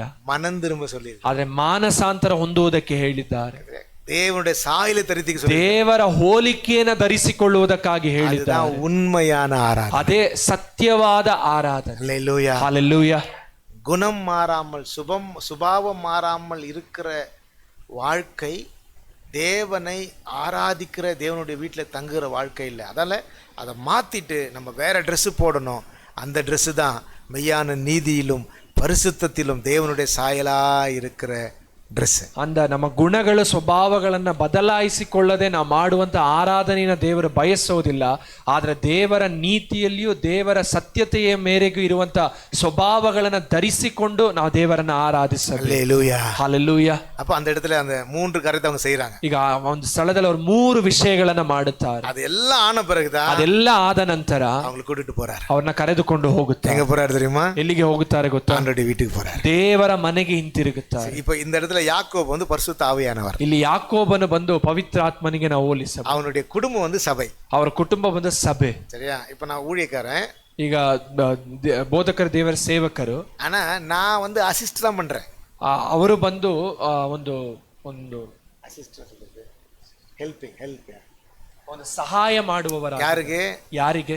ஆண்டவருக்கு பரிசுத்த ஆவியானவருக்கு நான் அசிஸ்ட் பண்றேன். ಪರಿಶುದ್ಧಾತ್ಮನಾದಂತ ದೇವರಿಗೆ ಸಹಾಯ ಮಾಡಿ. சபையில உண்மையிலே வேலை செய்யறது யார்தான்? ಸಭೆಯಲ್ಲಿ ನಿಜವಾಗಿಯೂ ಕೆಲಸ ಮಾಡುವಂತದ್ದು ಯಾರು? யார்தான் வேலை செய்யறா? ಯಾರು ನಿಜವಾಗಿ ಕೆಲಸ ಮಾಡುವವರು? ಪರಿಶುದ್ಧಾತ್ಮ நம்மோடு பேசுறார், ನಮ್ಮೊಂದಿಗೆ ಮಾತನಾಡುತ್ತಾರೆ, சரி பண்றார், ನಮ್ಮನ್ನ ಸರಿಪಡಿಸಿ, நம்மளை உருவாக்குறார், ನಮ್ಮನ್ನ ರೂಪಿಸುತ್ತಾರೆ. அப்ப அவர் நம்மளை பார்த்து சொல்றாரு, ನಮ್ಮನ್ನ ನೋಡಿ ಹೇಳುತ್ತಾರೆ, தேவனுடைய வீட்டுக்கு போவோம், ದೇವರ ಮನೆಗೆ ಹೋಗೋಣ ಬನ್ನಿರಿ ಎಂಬುದಾಗಿ. இப்ப ஆண்டவர் வீட்டுக்கு போறது நம்ம ஆயத்தப்படணும். ಈಗ ದೇವರ ಮನೆಗೆ ಹೋಗೋದಕ್ಕಾಗಿ ನಮ್ಮನ್ನ ನಾವು ಸಿದ್ಧಪಡಿಸಿಕೊಳ್ಳಬೇಕು. மூன்று காரியத்தை நீங்க செய்யணும்ன்ற ದೇವರು ಹೇಳ್ತಾರೆ, ನೀವು ಮೂರು ವಿಷಯಗಳನ್ನ ಮಾಡಬೇಕು. அந்நிய தெய்வத்தை தூக்கி போட்டுருங்க. ಅನ್ಯ ದೇವರುಗಳನ್ನ ನಿಮ್ಮಿಂದ ತೊಲಗಿಸಿ, உங்க இதயத்தை சுத்தம் பண்ணீங்க, ನಿಮ್ಮ ಹೃದಯವನ್ನ ಶುದ್ಧಪಡಿಸಿ, உங்க சுபாவத்தை நீங்க மாத்திடுங்க, ನಿಮ್ಮ ಸ್ವಭಾವಗಳನ್ನ ಬದಲಾಯಿಸಿಕೊಳ್ಳಿರಿ. அப்போ நம்ம புறப்பட்டு போலாம்னு சொல்றோம். ಆಗ ನಾವು ದೇವರ ಮನೆಗೆ ಹೊರಟು ಹೋಗಬಹುದು. ஹல்லேலூயா. ಹಲ್ಲೆಲೂಯಾ. ஆண்டவர் அவருடைய வீட்டிற்கு நம்மை அழைத்திருக்கிறார். ದೇವರು ತನ್ನ ಮನೆಗೆ ನಮ್ಮನ್ನ ಕರೆದಿದ್ದಾರೆ. இப்போ ಲಿಟರಲಾ நம்ம பார்க்கிற வீடு சபை. ಈಗ ನಾವು ನಮ್ಮ ಕಣ್ಣಾರೆಯಾಗಿ ನೋಡುವಂತದ್ದು ದೇವರ ಮನೆಯಾಗಿರುವಂತದ್ದು ಸಭೆ. அவர் அழைக்கிற வீடு நித்திய சபை. ಆದರೆ ದೇವರು ನಮ್ಮನ್ನ ಕರೆಯುವಂತ ಮನೆಯು ನಿತ್ಯ ಸಭೆ. அதுக்காக தான் பரிசுத்த ஆவியானவர் இங்க இருக்கார். ಅದಕ್ಕಾಗಿಯೇ ಪವಿತ್ರಾತ್ಮನು ಇಲ್ಲಿದ್ದಾರೆ. ஹல்லேலூயா. ಹಲ್ಲೆಲೂಯಾ. எவ்வளவு நாள் பரிசுத்த ஆவியானவர் பேசுவார்? ಎಷ್ಟು ದಿವಸ ಪವಿತ್ರಾತ್ಮನು ಮಾತನಾಡುತ್ತಾರೆ? நாம் உயிரோடு இருக்க வரைக்கும், ನಾವು ಜೀವದಿಂದಿರುವವರೆಗೂ, கர்த்தருடைய வருகை வரைக்கும், ಇಲ್ಲದಿದ್ದರೆ ದೇವರ ಬರುವಣಿಗೆಯವರೆಗೂ. அதுக்கப்புறம் பரிசுத்த ஆவியானவருடைய பேச்சை யாரும் கேட்க முடியாது. ಅದಾದ ನಂತರ ಪವಿತ್ರಾತ್ಮನ ಮಾತನ್ನ ಯಾರು ಕೇಳುವುದಕ್ಕೆ ಸಾಧ್ಯವಿಲ್ಲ. ஏன்னா பரிசுத்த ஆவியானவர் தான் தேவனுடைய வருகையில நம்ம ஆயத்தப்படுத்துறோம். ಯಾಕಂದ್ರೆ ಪವಿತ್ರಾತ್ಮನಾದಂತ ದೇವರೇ ನಮ್ಮನ್ನ ದೇವರ ಬರುವಣಿಗೆಗಾಗಿ ಸಿದ್ಧಪಡಿಸುವಂತ, நம்மை ரூபிக்கிறவர், ನಮ್ಮನ್ನ ರೂಪಿಸುವ ಆತನು, நம்மை அலங்கரிக்கிறவர், ನಮ್ಮನ್ನ ಅಲಂಕರಿಸುವ ಆತನು, தேவனுடைய கரத்துல நம்ம ஒப்புக்கொடுக்கிறோம், ದೇವರ ಕರಗಳಲ್ಲಿ ನಮ್ಮನ್ನ ಒಪ್ಪಿಸಿಕೊಡುವ. அதனால பரிசுத்த பைபிள் சொல்லுது, அந்த ಸತ್ಯವೇದ ಹೇಳುತ್ತದೆ, ஆதி நாட்களிலே மறுபூமியிலே, அதான் அந்த வனாந்திரத்திலே ஜனங்கள் தங்கள் இருதயத்தை கடினப்படுத்தினது போல பரிசுத்த ஆவியானவருக்கு நீங்க உங்க இருதயத்தை கடினப்படுத்தாதீங்க. ಆದಿ ದಿವಸಗಳಲ್ಲಿ ನಮ್ಮ ಪಿತೃಗಳು ದೇವರ ಮಾತಿಗೆ ತಮ್ಮ ಹೃದಯವನ್ನ ಕಠಿಣಪಡಿಸಿಕೊಂಡಂತೆ ದೇವರ ಆತ್ಮನಿಗೆ ನಿಮ್ಮ ಹೃದಯವನ್ನ ಕಠಿಣಪಡಿಸಿಕೊಳ್ಳಬೇಡಿರಿ ಅಂತ ಸತ್ಯವೇದ ಹೇಳುತ್ತದೆ. ஹல்லேலூயா. ಹಲ್ಲೆಲೂಯಾ. இப்போ இந்த உலகத்துல நம்ம சபையா இருக்கிறோம். ಈ ಲೋಕದಲ್ಲಿ ನಾವು ಒಂದು ಸಭೆಯಾಗಿದ್ದೇವೆ. சில காரியம் நமக்கு தெரியல, ಕೆಲವು ವಿಷಯಗಳು ನಮಗೆ ಗೊತ್ತಿಲ್ಲ. ஏன்னா நம்ம சாப்பிடுறோம், உலகத்துல இருக்க சில காரியத்தை அனுபவிக்கிறோம், ನಾವು ತಿನ್ನುತ್ತೇವೆ, ಲೋಕದಲ್ಲಿರುವಂತ ಕೆಲವು ವಿಷಯಗಳನ್ನು ಅನುಭವಿಸುತ್ತೇವೆ. ஆனா தேவனுடைய வீட்டுக்கு நம்ம போனோம்னா, ಕರ್ತನ ಮನೆಗೆ ನಾವು ಹೋಗಬೇಕಾದರೆ, நித்திய வீட்டுக்கு சேரணும்னா, ನಿತ್ಯ ಮನೆಗೆ ನಾವು ಸೇರಬೇಕಾದರೆ, யாக்கோபு இது சொல்ற மாதிரி பரிசுத்த ஆவியானவர் சொல்றாரு. ಯಾಕೋಬನು ಹೇಳುವ ಹಾಗೆ ಪವಿತ್ರಾತ್ಮನಾದಂತ ದೇವರು ವಿಗ್ರಹத்தை விலக்கணும், ವಿಗ್ರಹಗಳನ್ನ ನೀವು ಅಗಲಿಸಿ ಶುದ್ಧಪಡಿಸಿಕೊಳ್ಳಿರಿ, ವಸ್ತ್ರಗಳನ್ನ ಬದಲಾಯಿಸಿಕೊಳ್ಳಿ. ஹல்லேலூயா. ಹಲ್ಲೆಲೂಯಾ. நாம் அதை செய்வோமானா, ನಾವು ಇದನ್ನ ಮಾಡುವುದಾದರೆ, வேதம் சொல்கிறது, ಸತ್ಯವೇದ ಹೇಳುತ್ತದೆ, ಅದಕ್ಕೆ பின்பு அவர்கள் புறப்பட்டு போனார்கள், ಅದಾದ ನಂತರ ಆಮೇಲೆ ಅವರು ಹೊರಟು ಹೋದರೆ ಎಂಬುದು. நம்மை ஆண்டவர் பரலோக ராஜ்யத்தை சித்தப்படுத்த, ನಮ್ಮನ್ನ ದೇವರು ಪರಲೋಕ ರಾಜ್ಯಕ್ಕೆ ಸಿದ್ಧಪಡಿಸುತ್ತಾರೆ. ஹல்லேலூயா. ಹಲ್ಲೆಲೂಯಾ. ஹல்லேலூயா. ಹಲ್ಲೆಲೂಯಾ. நம்ம சபையாய் கூடி வருவதுடைய நோக்கம் என்ன? ನಾವು ಸಭೆಯಾಗಿ ಸೇರಿ ಬರುವುದರ ಉದ್ದೇಶ ಏನು? உலக ஆசீர்வாதத்துக்கு அடிப்படை இல்லை, ಅದು ಲೋಕದ ಆಶೀರ್ವಾದವನ್ನು ಪಡೆದುಕೊಳ್ಳುವುದರ ಉದ್ದೇಶದಿಂದ ಅಡಿಪಡೆಯಾಗ ಅಲ್ಲ, ಅದಕ್ಕಾಗಿ ಅಲ್ಲ, ನಿತ್ಯ ಜೀವನ ನಾವು ನಿತ್ಯ ಜೀವವನ್ನ ಸ್ವತಂತ್ರಿಸಿಕೊಳ್ಳುವುದಕ್ಕೋಸ್ಕರ. ஹல்லேலூயா. ಹಲ್ಲೆಲೂಯಾ. ஹல்லேலூயா. ಹಲ್ಲೆಲೂಯಾ. ஆகையினாலே ಆದುದರಿಂದ நம்ம தீர்மானம் பண்ண ನಾವು ತೀರ್ಮಾನವನ್ನ ತೆಗೆದುಕೊಳ್ಳಬೇಕು. யாக்கோபுடைய கையில் எடுத்து கொடுத்தாங்க. ಯಾಕೋಬನ ಕೈಯಲ್ಲಿ ಅದೆಲ್ಲವನ್ನ ಅವ್ರು ತೆಗೆದುಕೊಂಡರು. நாமும் பரிசுத்த ஆவியான கரத்தில் எடுத்து கொடுக்கணும். ನಾವು ಪವಿತ್ರ ಆತ್ಮನ ಕರಗಳಲ್ಲಿ ಅದೆಲ್ಲವನ್ನ ತೆಗೆದುಕೊಡಬೇಕು. என் விக்கிரக ஆராதனையான விருப்பத்தை எடுத்து கொடுக்கிறேன். ದೇವರೇ, ವಿಗ್ರಹ ಆರಾಧನೆಯಾಗಿರುವಂತಹ ಸ್ವಭಾವಗಳನ್ನ ತೆಗೆದುಕೊಡುತ್ತೇನೆ. சுத்திகரிக்கும்படி என் பாவத்தை அறிக்கை செய்கிறேன். ನನ್ನನ್ನು ಶುದ್ಧೀಕರಿಸುವಂತೆ ನನ್ನ ಪಾಪಗಳನ್ನು ಅರಿಕೆ ಮಾಡುತ್ತೇನೆ. குணங்கள் சுபாவங்கள் மாறும்படியாய் ನನ್ನ ಸ್ವಭಾವಗಳು ಗುಣಗಳು ಬದಲಾಗುವಂತೆ புது வஸ்திரத்தினால் என்னை தரிப்பி ஆண்டவரே. ನನ್ನನ್ನು ಹೊಸ ವಸ್ತ್ರದಿಂದ ನನ್ನನ್ನು ತುಂಬಿಸಿದೆ. எத்தனை பேர் பரிசுத்த ஆவியிட்ட ஒப்பு கொடுப்போம்? ಎಷ್ಟು ಜನ ಪವಿತ್ರಾತ್ಮನ ಕೈಯಲ್ಲಿ ಒಪ್ಪಿಸಿಕೊಡುವುದಕ್ಕೆ எழுந்து நின்று ஆண்டவர் சமூகத்தில் ஒப்பு கொடுப்போமா? ನಾವು ಎದ್ದು ನಿಂತು ದೇವರ ಸನ್ನಿಧಾನದಲ್ಲಿ ಒಪ್ಪಿಸಿಕೊಡೋಣ. ஆண்டவர் சமூகத்தில் ஜெபம் பண்ணுவோமா?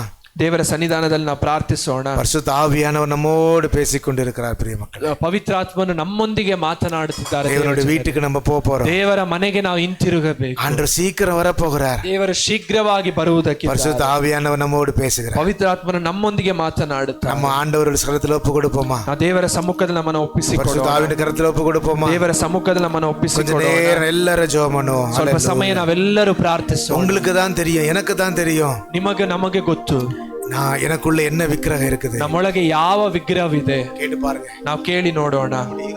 ஆராய்ந்து பார்ப்போம். ನಮ್ಮ ಹೃದಯವನ್ನು ನಾವು ಪರಿಶೋಧಿಸಿ ನೋಡೋಣ. விசாரிச்சு பாருங்க.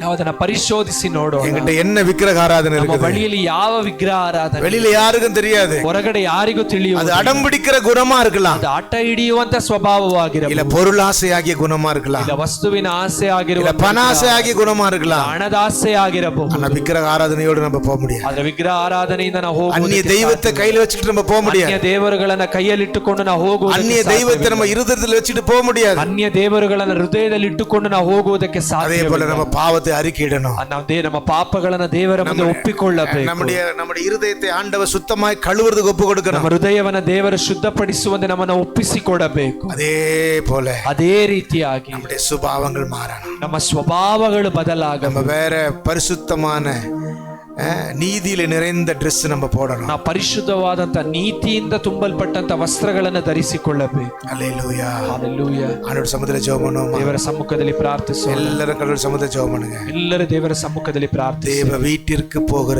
பிரயாணம் எனக்கு வேணும். ದೇವರ ಮನೆಗೆ ಹೋಗುವಂತ ಪ್ರಯಾಣ ನಮಗೆ ಬೇಕು. ஆண்டோட வீட்டுக்கு நான் பிரயாணப்படணும். ದೇವರ ಮನೆಗೆ ನಾನು ಪ್ರಯಾಣವನ್ನ ಮಾಡಬೇಕು. ஆண்டவரே, ದೇವರೇ, இந்த விக்கிரகம் என்னை விட்டு ಈ அகலட்டும். ವಿಗ್ರಹಗಳ ನನ್ನಿಂದ ತೊಲಗಲಿ ದೇವರೇ. ஆண்டவரே, என் இருதயம் சுத்தமாகட்டும். ஆண்டவரே, ಹೃದಯವು ಶುದ್ಧವಾಗಲಿ என் ದೇವರೇ. சுபாவம் சரியாகட்டும். ஆண்டவரே, ನನ್ನ ಸ್ವಭಾವಗಳು ಸರಿಯಾಗಲಿ என் ದೇವರೇ. பிரயாணத்திலே நான் கொன காணணும். ನನ್ನ ஆண்டவரே, ಪ್ರಯಾಣದಲ್ಲಿ ನಾನು ಅಂತ್ಯ ಕೊನೆಯನ್ನು ಕಾಣಬೇಕು. எல்லாரும் ஜெபம் பண்ணுவோம். ಎಲ್ಲರೂ ಪ್ರಾರ್ಥಿಸೋಣ. பிரியரே, கர்த்தர் நம்மோடு பேசியிருக்கிறார்.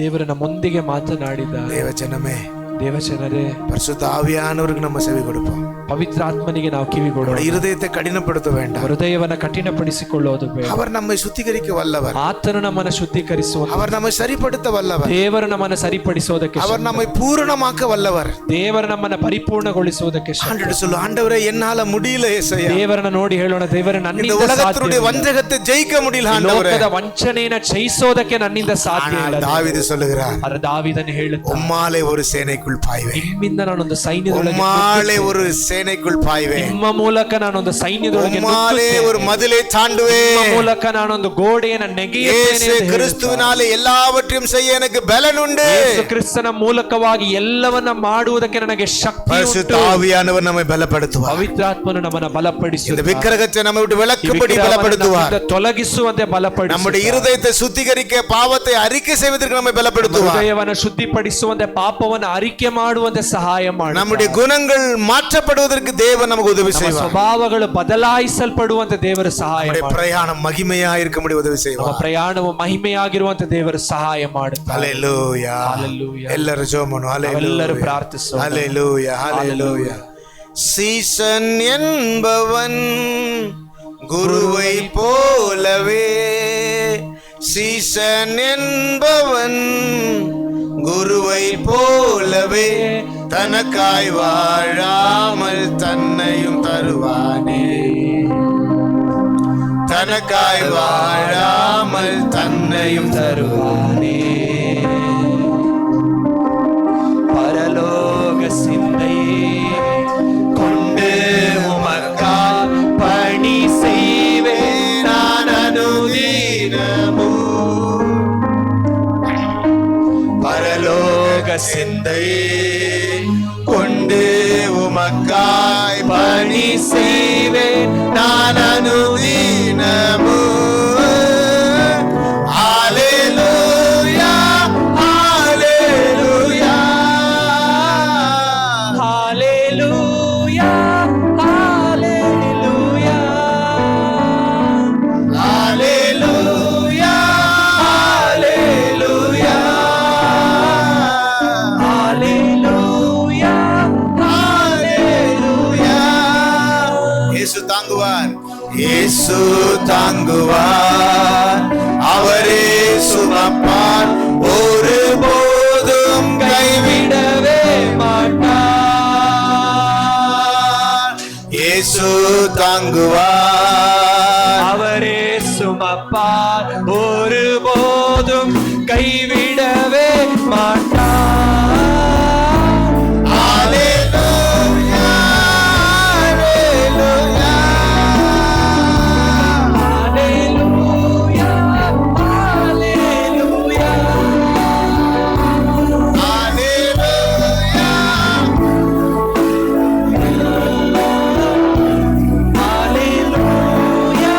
ஹalleluya சொந்தம் பந்தங்கள் சொல்லால் கொள்ளலாம், சொந்தம் பந்தங்கள் சொல்லால் கொள்ளலாம், மாற்றோர் சதி செய்து மதிப்பை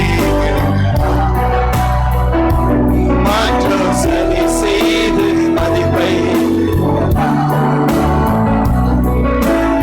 அவருக்காகவே அனைத்தும் இழந்தாலும் அதை மகிமை என்று எண்ணிடுவேன்.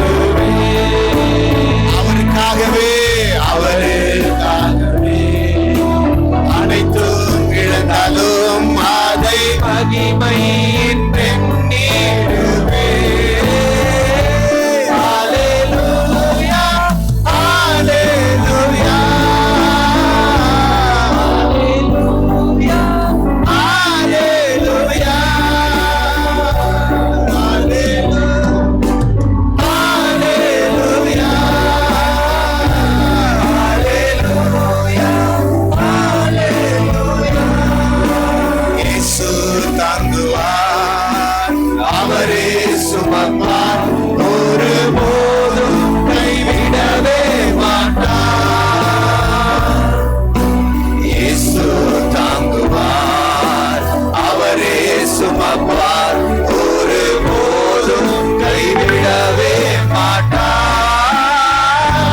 ஹalleluya ஹalleluya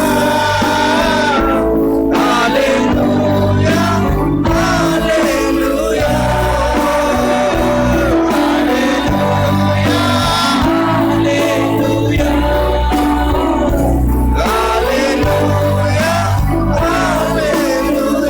வாழ்வும் இயேசுவே, வாழும் இயேசுவே, சாவும் லாபமே. வாழும் இயேசுவே, சாவும் லாபமே. அவர் பெருகவும் நான் சிறுகவும் வேண்டுமே. அவர் பெருகவும் நான் சிறுகவும் வேண்டுமே. கிருபை தருவார், கிருபை தருகிறார், விருதாவாகிடேன் அதை நித்தமும் காத்து கொள்வேன்.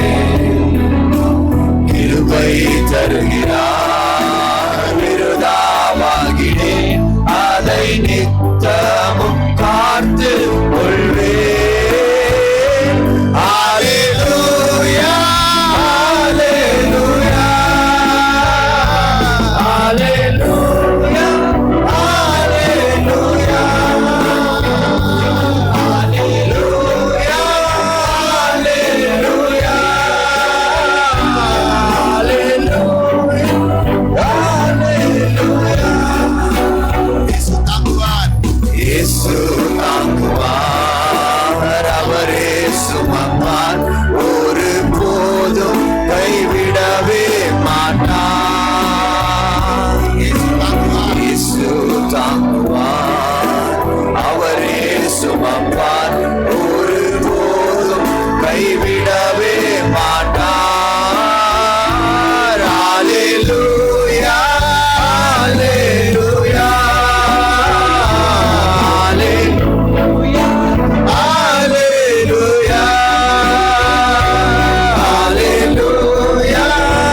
ನಮ್ಮ ಕಣ್ಣುಗಳನ್ನು ಮುಚ್ಚಿ ಸಮಯದಲ್ಲಿ ಒಪ್ಪಿಸಿಕೊಟ್ಟು ನಾವು ಪ್ರಾರ್ಥಿಸೋಣ. ಪರಿಶುದ್ಧನು ಉನ್ನತನು ಮಹೋನ್ನತನಾದಂಥ ದೇವರೇ, ನಿಮ್ಮ ನಾಮಕ್ಕೆ ಕೋಟಿ ಸ್ತೋತ್ರಗಳನ್ನು ಸಮರ್ಪಿಸುತ್ತೇವೆ ಅಪ್ಪ. ದೇವರೇ, ಈ ದಿವಸ ಕೇಳಿದ ವಾಕ್ಯಕ್ಕೆ ನಮ್ಮನ್ನು ಒಪ್ಪಿಸಿಕೊಡುತ್ತೇವೆ.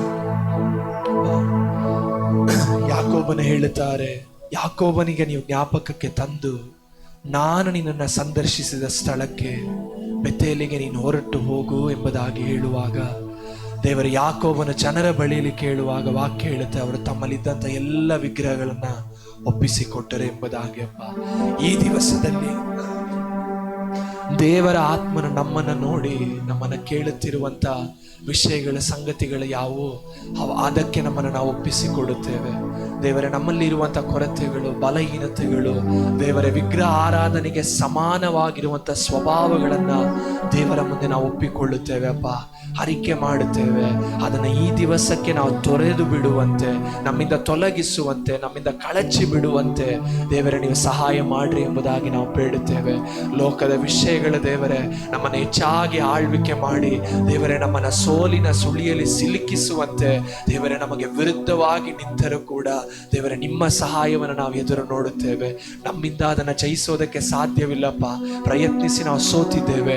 ಆದರೆ ಪವಿತ್ರಾತ್ಮನ ಶಕ್ತಿಯಿಂದ ನಮ್ಮನ್ನು ತುಂಬಿಸಿ ಲೋಕದ ಕಾರ್ಯಗಳನ್ನು, ಲೋಕದ ಆಸೆಗಳನ್ನು, ನಮ್ಮಲ್ಲಿರುವಂಥ ಸ್ವಾರ್ಥದ ಸ್ವಭಾವಗಳನ್ನು ನಾವು ಜಯಿಸಿ ದೇವರ ನಾಮಕ್ಕೆ ಮಹಿಮೆಯುಳ್ಳ ಮಕ್ಕಳಾಗಿ ಜೀವಿಸುವಂತೆ, ಈ ಲೋಕದಲ್ಲಿ ದೇವರ ಮನೆಯಾಗಿರುವ ಸಭೆಯಲ್ಲಿಯೂ, ನಿತ್ಯ ಸಭೆಯಾಗಿರುವ ದೇವರ ರಾಜ್ಯದಲ್ಲಿಯೂ ನಾವು ಸೇರಿಸಲ್ಪಡುವಂತೆ, ನಮ್ಮಲ್ಲಿರುವಂಥ ಎಲ್ಲ ವಿಗ್ರಹಗಳನ್ನು ದೇವರೇ ತೊರೆದು ಬಿಡುವಂತೆ ನಮಗೆ ಬಲವನ್ನು ಕೊಡಿ. ನಮ್ಮ ಪಾಪಗಳನ್ನು ಅರಿಕೆ ಮಾಡುವ ವಿಷಯಗಳಲ್ಲಿ ನಮ್ಮನ್ನು ಶುದ್ಧಪಡಿಸಿ ದೇವರೇ ನೂತನ ಸ್ವಭಾವಗಳನ್ನು ಧರಿಸಿಕೊಂಡು ನಿಮ್ಮ ನಾಮದ ಮಹಿಮೆಗಾಗಿ ಜೀವಿಸುವಂತೆ ಸಹಾಯ ಮಾಡಿ ನಿಮ್ಮ ಹಸ್ತಗಳಲ್ಲಿ ಒಪ್ಪಿಸಿಕೊಡ್ತೇವೆ.